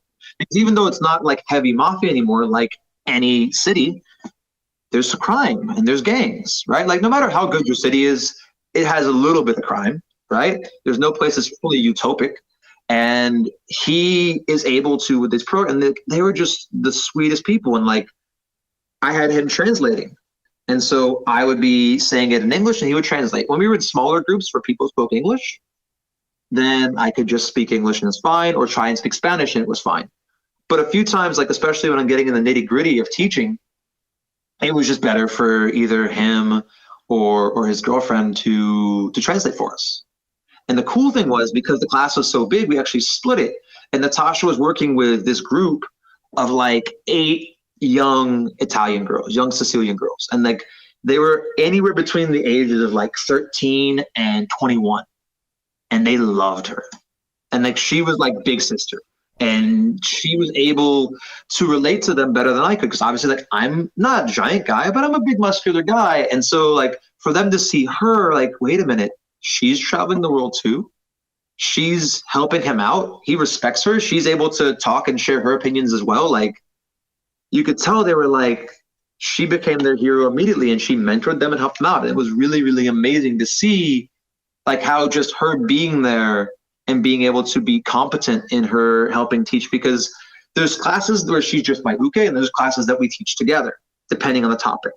And depending on the topic, like she knows just as much about it as I do, because she's had a weird jiu-jitsu education where she started jiu-jitsu a little bit before the pandemic, but private lessons with me during the pandemic. So the majority of her first, I guess, second 4 months of jiu-jitsu were just private lessons every day with me. And so it's a very different way of doing jiu-jitsu than how we all learned in a class, being one of many. Wow. So her intellectual and technical understanding is super, super high.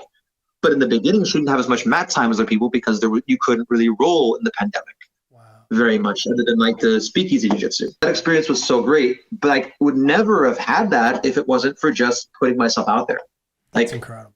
Post on your Instagram, post on BJJ Fanatics, post on that, and like you'll be shocked at how kind people are. Just about everything. That's amazing. Man, special cities to get to Europe. I saw what the original question was before I went on the rabbit hole. Special cities to get to Europe in this current year are Oslo. If you can fly out of New York, Los Angeles, or Fort Lauderdale, fly into Oslo, super cheap. There's flights as low as like $200 to get across the Atlantic. Flying directly, other places are London. Flying through London is always cheap because of the special relationship between America and the UK. You can also fly into Paris, Frankfurt, and I'm missing one. It used to be Madrid, but Madrid's expensive right now for some reason. Back when I first started traveling, Miami to Madrid, $150. It was amazing.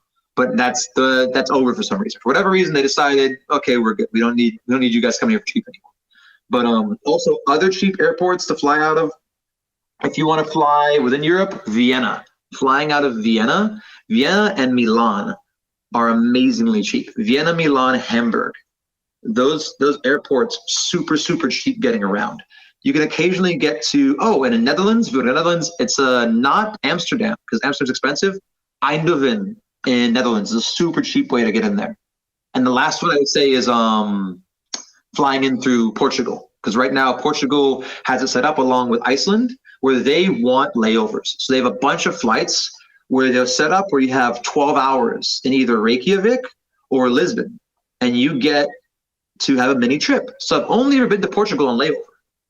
So I found a really cheap flight where I could get to where I wanted to go and had a layover in Portugal. Awesome. Because it was taking me to Frankfurt. And so I had a layover in Portugal, had a nice little 12-hour trip. Natasha and I ran out the plane, went, saw some sights, saw some cool things, ate one of those delicious little, I love food. So it's like a little, like, I forgot the name right now. It's like a tiny little like cake. It almost looks like flan, but it's not. It's like a little, it's going to kill me. I will message you afterwards once I remember this thing. But it's like pastel de nata, I think is how it's called. My Portuguese is terrible. Pastel de nata, I think is what it's called. I might be saying the entirely wrong thing. That might mean like bear or something. I think it's that. We came back. So like I recommendations. Don't be an asshole. Look and be flexible. Fly in through cheap places. Eat the food. Eat the food. Eat the food. Eat a vegetable in Italy. Best produce on earth. Eat some souvlaki or some gyros in Greece. Cheapest, most delicious food on earth. Like, try stuff. It's just amazing. Like, it's so crazy how many people haven't left the US and like seen it. Like, America's still amazing. There's still things I miss about America when I travel. But travel, like, number one thing about America, we got water fountains and bathrooms and trash cans everywhere. And they're free. I don't have to pay to use the bathroom in this country, and I love it. There's a water fountain. I can drink all the water I want, and it's cold for free, and it's amazing. And if I have trash in my hand, there's a trash can for me to put it in. These don't sound like things, but this is what I miss when I travel. It's always the little things. That's incredible. There's some places in Europe where there's just no bathroom. And if there is, you got to pay for it. Some places in Japan, no trash can. You got to just hike with your trash. Oh, my God. And it's not horrible. These are tiny inconveniences. But when I come home, it just really makes me appreciate home. Like, I appreciate every time I go to a water fountain, every time I use the bathroom in a random store. It's so nice. Everywhere has bathrooms. Everywhere. That's awesome. And so, like, travel, I highly recommend it. Like, America's awesome. Traveling is awesome. Like, it makes you appreciate home, but it also makes you appreciate that, like, certain things don't have to be done the way you think.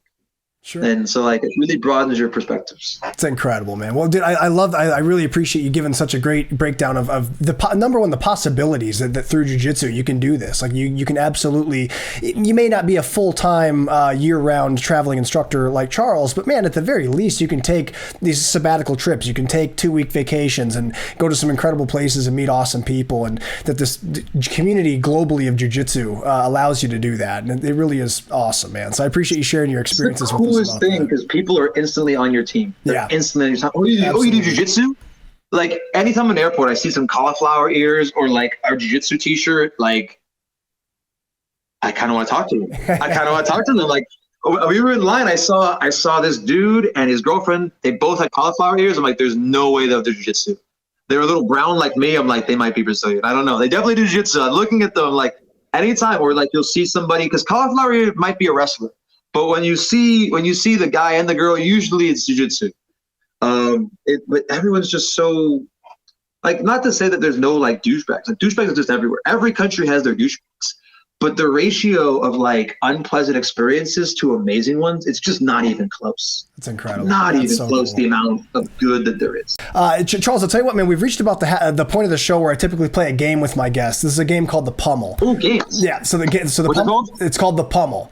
The Pummel's Pummel's a series of random questions. Some of these are about jiu-jitsu. Some of them have nothing to do with jiu-jitsu. But if you're down to play the Pummel, I'd love to play this game with you. I'd love to. I love games. Let's do it. All right, man. Question 1. I think maybe you didn't answer this earlier. What's the worst job you've ever had?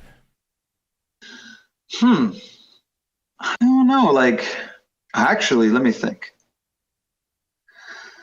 I guess over the pandemic, I did DoorDash for a little bit, because I remember, like, I could have tried to teach illegally, and I did a little bit, but I have a thing, like, I want to always, like, make sure that I keep touch of, like, I don't want to ever think I'm too good for something. So I started delivering groceries on Instacart, and I actually really enjoyed that. And so I was like, okay, I like this, especially because in the beginning it was just sick old people and they really needed help. And I was like, I'm helping some old person who's afraid to get sick at the grocery store, get their groceries. That felt good. So I like, okay, I like DoorDash. Let's try. I mean, I liked Instacart. Let's try DoorDash. DoorDash is horrible. Like, I absolutely hated, like, delivering crappy fast food to the most, like, ungrateful, like, people with, like, no tip and no, like, I hated it because the app software was, and mind you, maybe DoorDash has gotten better. I'm sorry, DoorDash. I'm not trying to shit on you, but, like, in 2020 doing DoorDash was terrible because like I felt the need to get out the house and do something. Like, a piece of me was like, I knew that if I went back in and got myself a consulting job or a remote job as a software developer, anything like that, I was afraid that if I did that, when the pandemic was over, I wouldn't go back. And that would be the end of this cool jiu-jitsu thing that I'm doing. Because I was terrified. Because everyone was like, Charles, you have all these skills. Why don't you just why don't you just get a job at a software development company? Or why don't you do this? And I was just like, I almost did it a few times. Like I even reached out to old friends and like got my resume together. But like, I was just like, but with the DoorDash stuff and it was a thing of like, there's no commitment here. And that was the only good thing about it. But the negative was like, I hated driving around town and waiting in fast food restaurants. Like I hated it. It was absolutely terrible. Well, on the topic of food, what's your favorite junk food? Oh man, I don't know what's classified as junk food, because for me, I eat everything. I don't really judge my food that way. I just because most food that's like really junk food, I don't actually like. What I class as junk food? I like. It's more comfort food. Like I like. Would you consider like the fried arepas? My girlfriend makes these fried arepas, and I absolutely love them. And she's made like her own unique version of them that she kind of thinned them out into tacos. I don't know if they're actually bad for you, but they're just deep fried in oil, so that can't be that good. But I still eat the hot. I think that's gonna have to be it. I can't think of anything I like better because it's thick. It's like this masa. So instead of getting the regular masa, the regular cornmeal, she gets a sweet cornmeal, and then she uses butter and shapes them and then fries them, and then we make tacos out of them.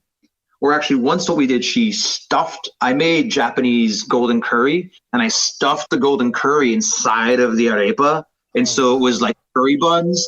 It was amazing. Wow. It was so thick and so dense, and I felt so full. It was amazing, but like, I don't know that it was good for me. I don't really have that many things that I would consider. I cook with a lot of butter, and I cook with a lot of oil, but I make almost all my food fresh. I love cooking. Over the pandemic, every single day I would try and learn a new dish because I watched a lot of cooking shows. And so I cook a lot. And so I don't call my food junk food. Somebody might, because I like eating pork and bacon and all kinds of stuff. But to me, as long as I'm cooking it, it's not junk food. If I buy it at a restaurant or I buy it out there, like from Taco Bell or something, then that's junk food. But if I made it, for you, that's delicious. This is gourmet. It's not junk food. That's awesome. I love it. I love it. Who's your favorite superhero? Oh man, it's my favorite superhero. That's hard. It's funny. I know the superpowers that I like, but what's the favorite superhero? I don't know.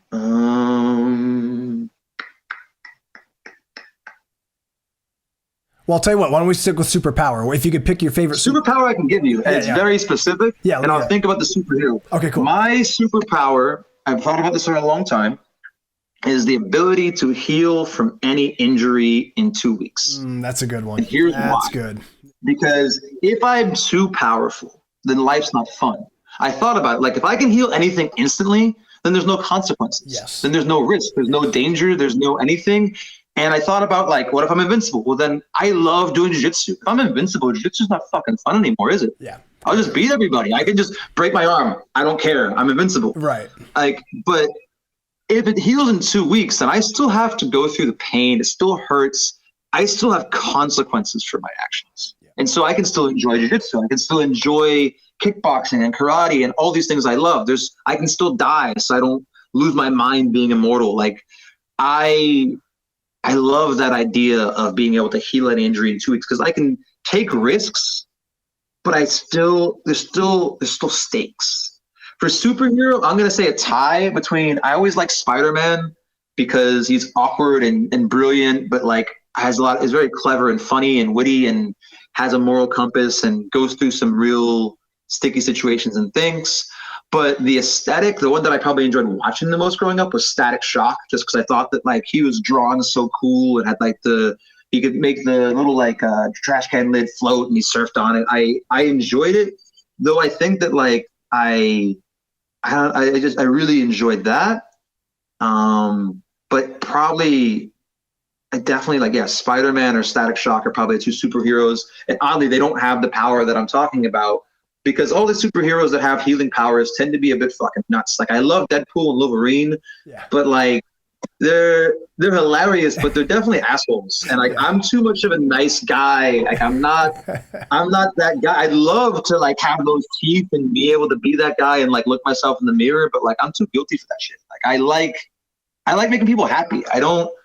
I don't generally do well being like the lovable asshole as much as trying to be the nice guy. That's awesome. I love that, man. Well, earlier you mentioned that you and I both have the same introduction to martial arts, the Ninja Turtles. Who's your favorite Ninja Turtle? That's awesome. Yeah. That was what got the whole party started, for sure. 100%. 100%. Who's your favorite one? Well, this is hilarious. So like, this is how in my head I've been since that age. So my favorite was always Leonardo. Okay. But I thought that because when you're a kid, you play Ninja Turtles and who's going to be who. I thought that everyone would want to be a Leonardo. And so because if everyone wanted to do it, I didn't want to say Leonardo and like get into fights with people about who gets to be Leonardo. So then my backup was Donatello because he was really smart. Yeah. And then my backup for that was Michelangelo. The only one I didn't like was Raphael because he was so damn moody. Yeah. Raphael was always, and I had one friend who loved being Raphael. I'm like, why? He's always like, I didn't say this in elementary school, but like, he's always bitching and causing trouble. He's like, no, he's the strongest. And I'm like, he's not the strongest. Leonardo's the strongest. These are the arguments I had. And to this day, I have a good friend. He owns a American Kempo school in right outside Boca Raton, Florida. And I still go down once a month whenever I'm in the US and teach at his gym.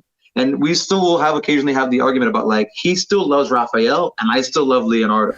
So like my Ninja Turtle like favorite thing, it's much more complicated than that. I got feelings about all of them. I feel like Donnie doesn't get enough love either. They shit on him for being smart too much. I don't like that. That's so funny, dude. When I was little, it was Michelangelo because I thought he was like the fun kind of party. But then I'll admit, man, I had those nunchucks. Dude, as I got older though, I hit puberty and started getting into like punk rock and stuff, and I started identifying way more with Raphael. So it's kind of there you go. You had that angst, man. All the angsty kids love Raphael. I know. I love him. I can't help it, man. I know he's the asshole of the group, but I don't know. He literally like, we have a perfect plan. We can defeat Shredder. Perfect plan. Nah, I'm gonna fuck it up and do it myself. Yeah, exactly. Come on, man. He's chaos. Raphael is chaos. That's what it is. He's chaos. He is chaos. You know what? In that regard, I can like Raphael because like I like that. I do like a little bit of chaos and spontaneity. And if everything just went according to plan, it wouldn't have been an interesting show. It would have been boring. You need the wild card in your life. Yeah. You definitely so. You've just won me over as a reason for Raphael not sucking. You got me. I can now appreciate all four turtles. That is awesome. I'm happy. That's a huge accomplishment for me. I'm happy to hear that. Oh, actually, one thing about turtles. Do you realize there's a new comic book about like 3 of the turtles got killed and one of them is going around and avenging everybody. And it's like made for adults, so all of us that grew up on it. Really? And it's crazy. No, I forgot what it's called. I think it's called like The Last Ronin or something. Oh wow. But just look it up. You can just type the description into Google or ChatGPT and you'll find it. It's crazy. It's not at all your jolly Ninja Turtles, but like I highly, highly recommend checking it out. Like I just wrote it down. Last Ronin. I just wrote it down. I think it's Last Ronin, but if you just look up like Ninja Turtles, modern, dark, blah, blah, blah. Oh, dude, I'm going to look into that for sure. That's awesome. I'm glad you told me about it. I had no idea. Yeah. That's awesome. Let me ask 2 more questions for you. Biggest phobia. Yeah. What's your biggest phobia? Biggest phobia. Oh, man. I guess I'd say becoming that which I hate. Like, I've always been, like, really conscientious of like the ability of like power or money or whatever to have a corrupting force on my life. Because I was always so confident in my own intelligence. Like I was the most like I remember, I don't know if it's like an implanted memory or real being 4 and like looking down on the 3-year-olds being like they don't understand. Like I was so arrogant about my intelligence as a kid.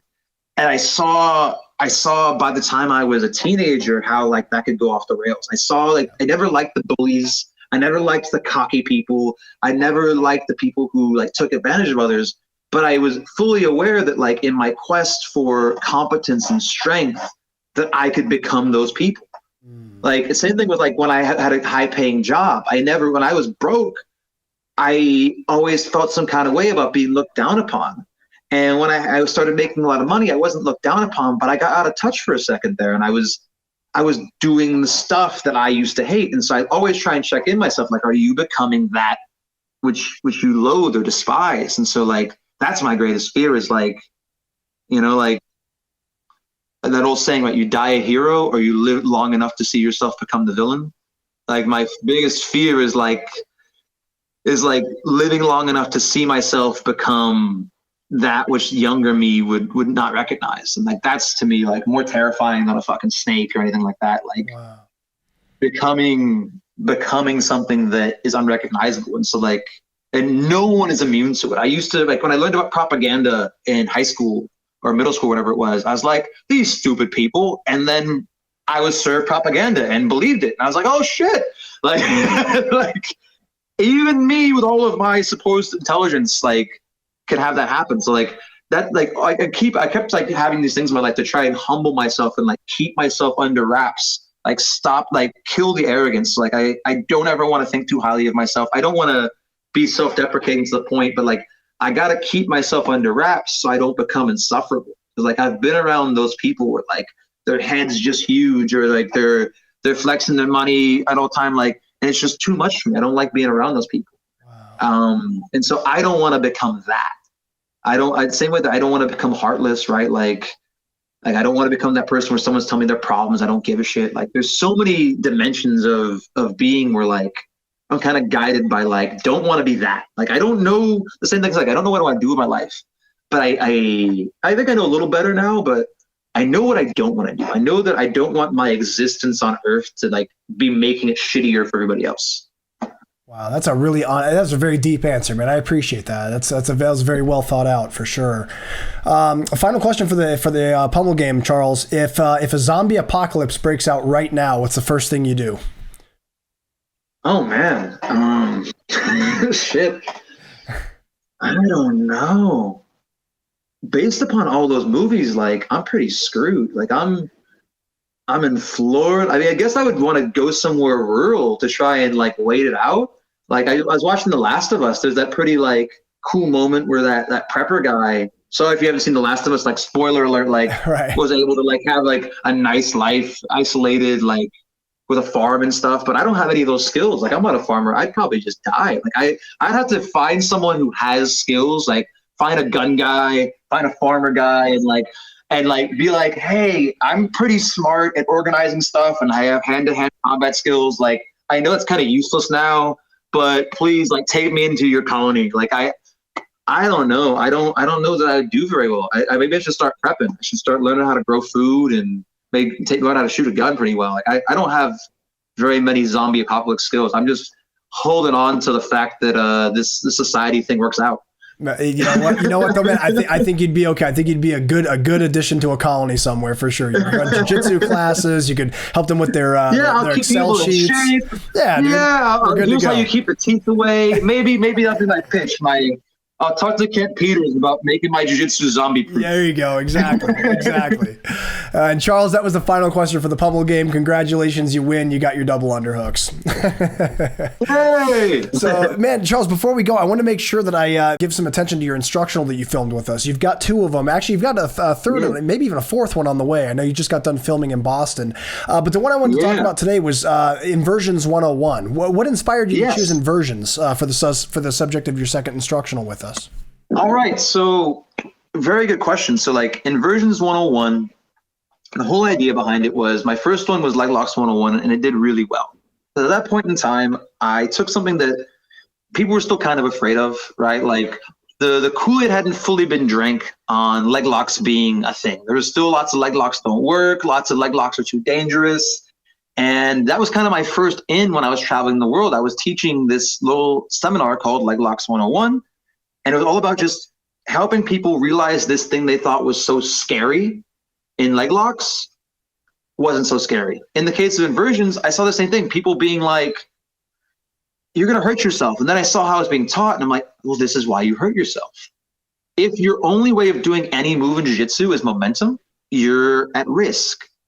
Because as you throw your body at something, your neck can get caught and hurt. But if you understand how your neck works and how to keep it safe, suddenly you can do these things very slowly. And if I can do it very slowly, then I can control myself and understand how to do it quickly later on. And so the main thing I realized, people were getting hurt for a couple of reasons. Reason number one was tossing things really fast. Reason number two is people were combining two motions of the neck.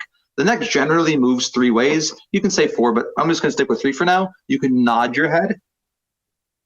You can tilt your head left and right, and you can turn your head, right?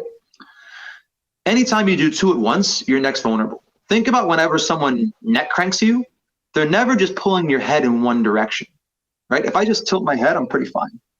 If I just tuck my chin, I'm pretty fine as well. Even with a can opener, you can eventually get it, but I'm pretty fine for a while.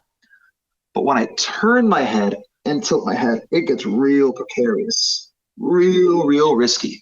And a lot of people were turning their head, or the second way you hurt your neck is you load. I'm going to use the wall. You load your head on the floor. And when my head's loaded on the floor, if I try to move through with a loaded head, my neck gets hurt.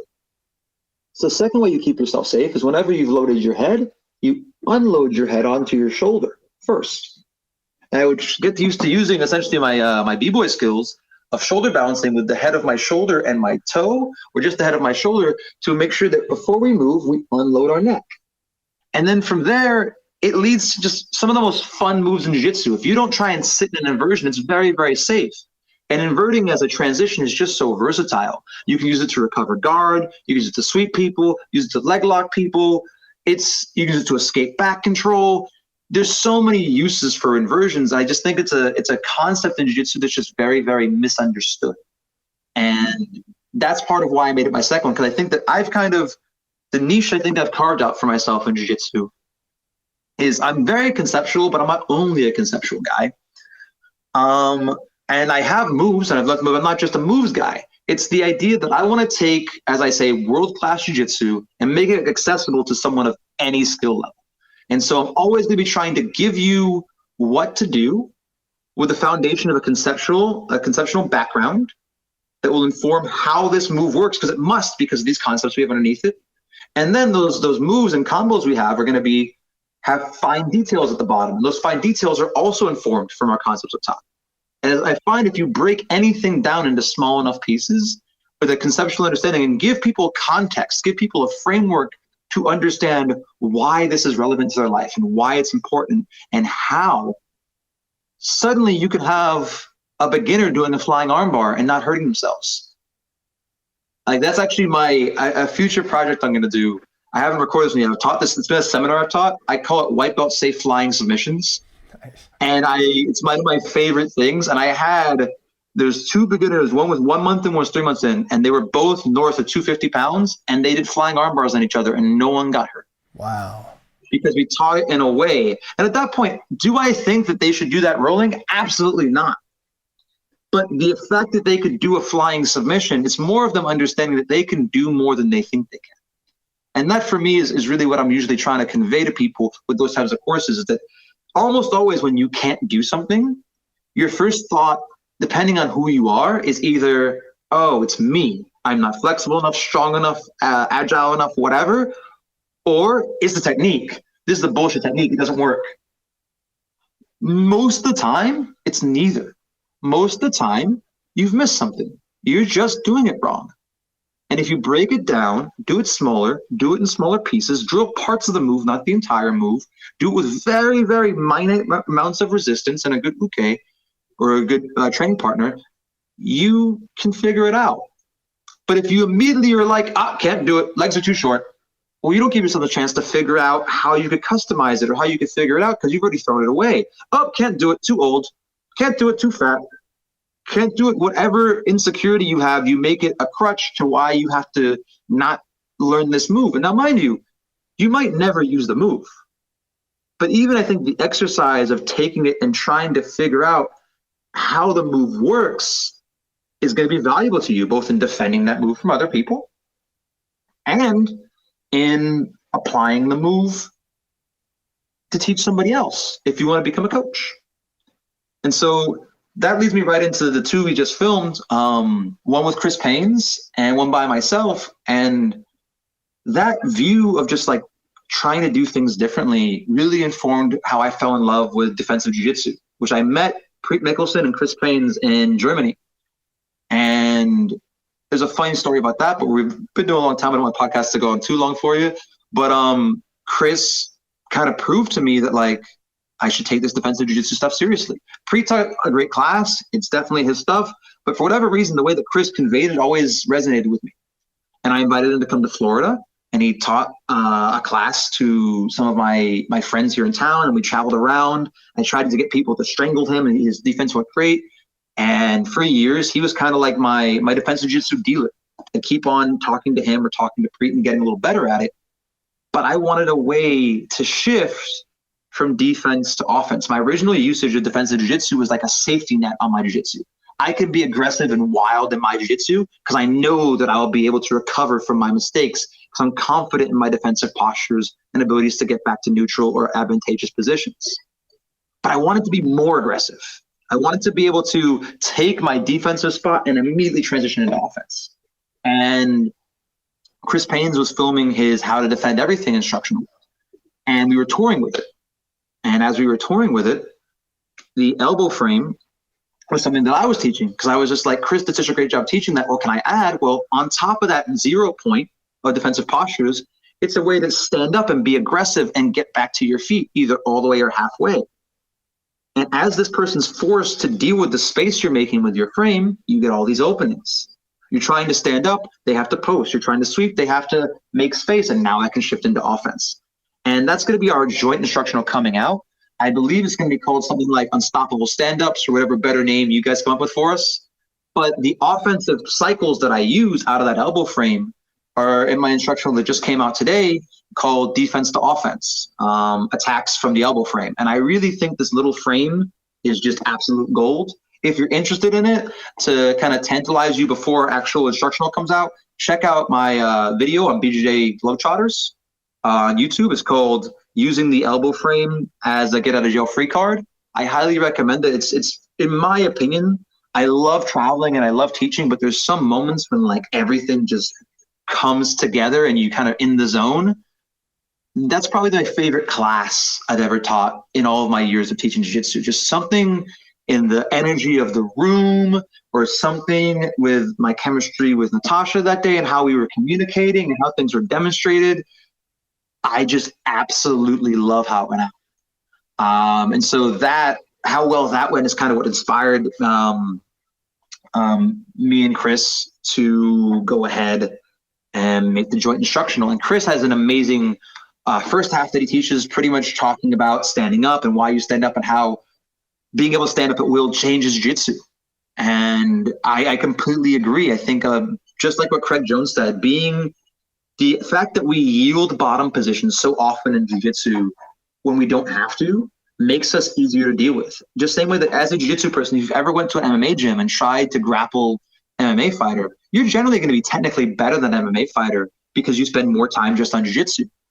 But they're still hell to deal with. They're so hard and they feel strong and they feel weird because they don't accept being on bottom. When you sweep them, they pop right back up. Which if we go back to the very beginning of our podcast, it's the same thing that I did to people when I first started naturally because I was breakdancing. I would always pop right back up. So suddenly, instead of just doing your sequence for side control, you have to think about keeping me on the floor. You can't just think about gaining control and crushing me. You have to think about keeping me down. And that extra variable in someone's head of, I have to keep him down or her down, splits their focus. And if I can split your focus, I can make you worse at jiu-jitsu. And the more frustrated I make you, the worse you get at jiu-jitsu. And say that I consider my jiu-jitsu skill on the scale of 1 to 10 like a 7. And I'm facing off against an 8. Well, if I can be efficient and lazy and frustrate them, I can bring them down to a 7. Now we're even. If I can really put them off guard and constantly just make them frustrated because they can't get through my defense, they're going to maybe drop down to a 6. They're going to get filled with emotion and adrenaline, overextend themselves. And when they overextend themselves, I shift into my offense and I get my win over someone who, frankly, is probably better than me at jiu-jitsu. Wow. But I can eke out a win.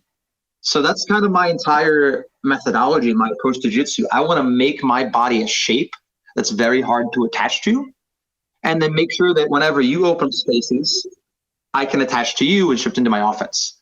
So that's kind of like my current paradigm. And that little sentence, I've been really big on trying to distill down my jiu-jitsu into like clear and concise points. Because that was something when I first met Preet Mickelson at Globetrotters that had really made an impression on me. I had a saying that I've been saying for years about controlling jiu-jitsu. In jiu-jitsu, you should control the head, shoulders, hips, and the backs and the knees. And most people in the beginning, we learned head, shoulders, hips. I added the knees to it. I thought I was pretty good. I thought that was a pretty good way of describing jiu-jitsu. And then Preet said that all of jiu-jitsu is controlling the space between the armpit and the back of the knee, while denying control of that space on you. And I was like, crap, that's better than what I say. And I immediately digested it, and I've kind of updated it because now I think that that's the primary control space. But the idea of thinking of it as a continuum, not individual points, the continuum, and you get the most control by being deepest at the ends of that continuum, being deep in the armpits, deep in the back of the knees, and then there being a secondary control set, which is this little V right here, which is why collar ties and Muay Thai clinches go so well, because you can notch into right there. And then the more that I obsess over these things, the more that I realize, right, there's inside control. There must also be outside control.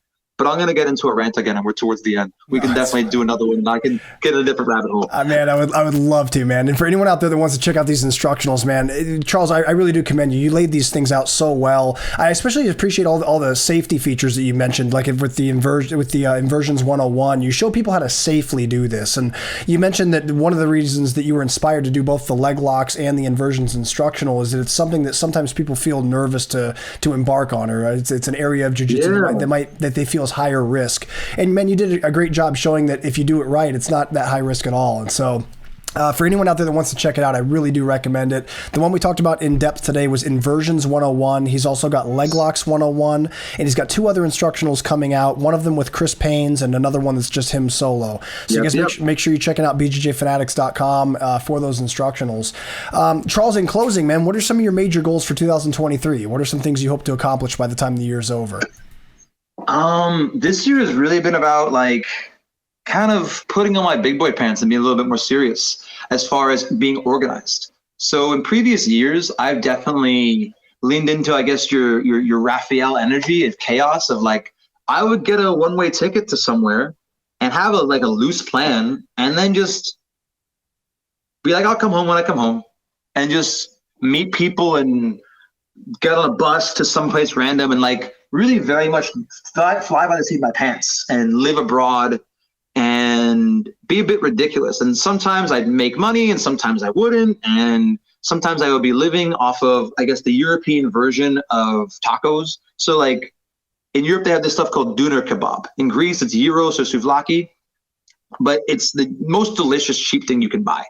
For like $3 to $5, it's like a pita with meat and vegetables in it and this delicious sauce, and I absolutely love it. In Germany, like, it's Turkish food, but in Germany, it's like the street food. Like in Germany, street food is Turkish. And so I used to love that chaos of just wandering about.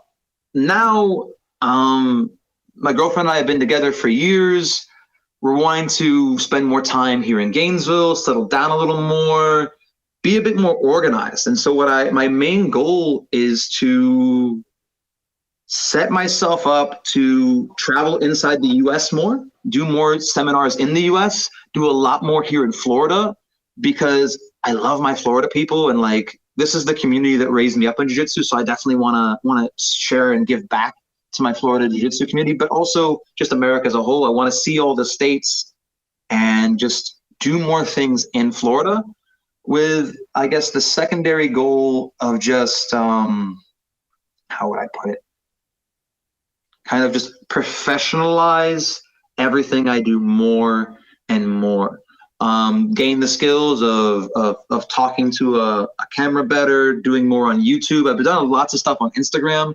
My YouTube page is pretty kind of slack, and so I want to put more on YouTube and just kind of improve. I think I've had such great success this year simply by just letting go of that imposter syndrome mind and just reaching out to people, and they say yes. Like, I just went out to teach a guest class in Tampa last night, just because I asked. Like, just I think the main goal of this year is just not being afraid and just asking and enjoying that. So like that's really the main thing. I have things I can promote.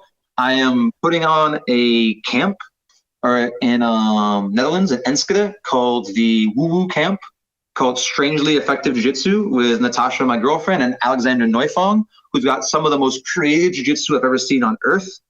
And then also I'll be teaching at a camp in Amsterdam called the Whoop Ass Camp right after that. So that's along with the Globetrotters camps I'm going to be at in Parnu, Heidelberg, Maine, and Arizona. So if you want to catch me, you can catch me at those places, or you can literally send me a message on Instagram or wherever and try to import me to your gym, or hit me up for some Zoom privates. I've had a really good time doing Zoom privates. I never thought it would work, but they've been going really well. The remote privates have been something really, really fulfilling and rewarding, being able to convey that knowledge. We have a client or student in Tennessee, and like Natasha and I taught them private lessons from a traditional Japanese ryokan in Tokyo. We taught them lessons in Indonesia. Like, so as we're going, we're still teaching our Zoom privates in airports and in our living room and all over. How cool. And so like, that's kind of the cool thing, that I can be on the road, but still share jiu-jitsu with people back home. And so I think that would probably be the real goal, like doing more of those, and just, I don't know, life's an adventure. More stories for the grandkids. There you go. Well, folks, unfortunately, we are fresh out of time. Charles, I've enjoyed this conversation so much, man. I really do appreciate all your insight today. Man, you have a really, really cool life story, and I love the way that you see the world and that you see your journey in jiu-jitsu. And I think it's really inspiring for other people that want to follow in your footsteps, man. So thanks for all the advice today, and I'd love to have you back on in the future anytime. Oh, for sure. I absolutely loved it. So thank you so, so much. Absolutely. And for anyone out there that wants to keep up with Charles, it's really easy to do so. He's active on all forms of social media. Mostly it's just his name. On Facebook, it's Charles Harriott Seminars. On Instagram, it's just Charles Harriott. YouTube, same thing. Website, charlesharriott.com. It's a great place to keep up with his seminars. And if you guys want to have him come out and do a seminar, that's where you want to reach out to him. Also, if you guys can't make it to one of his seminars, you can learn from him anywhere in the world here at BJJFanatics.com. He's got several great instructionals with us. The one we discussed today in depth was Inversions 101. He's also got another one called Leg Locks 101, and he's got a couple more coming out very soon. So you guys make sure you hit BJJFanatics.com and check that out. And that's going to do it for this episode, everybody. I really appreciate you tuning in. Thank you so much. This was so much fun. I can't wait to be back. I can't wait to have you back, my friend. Thank you so much. And that's going to do it for this episode, everybody. I really appreciate you tuning in. Please stay tuned for the next episode of the BJJ Fanatics Podcast.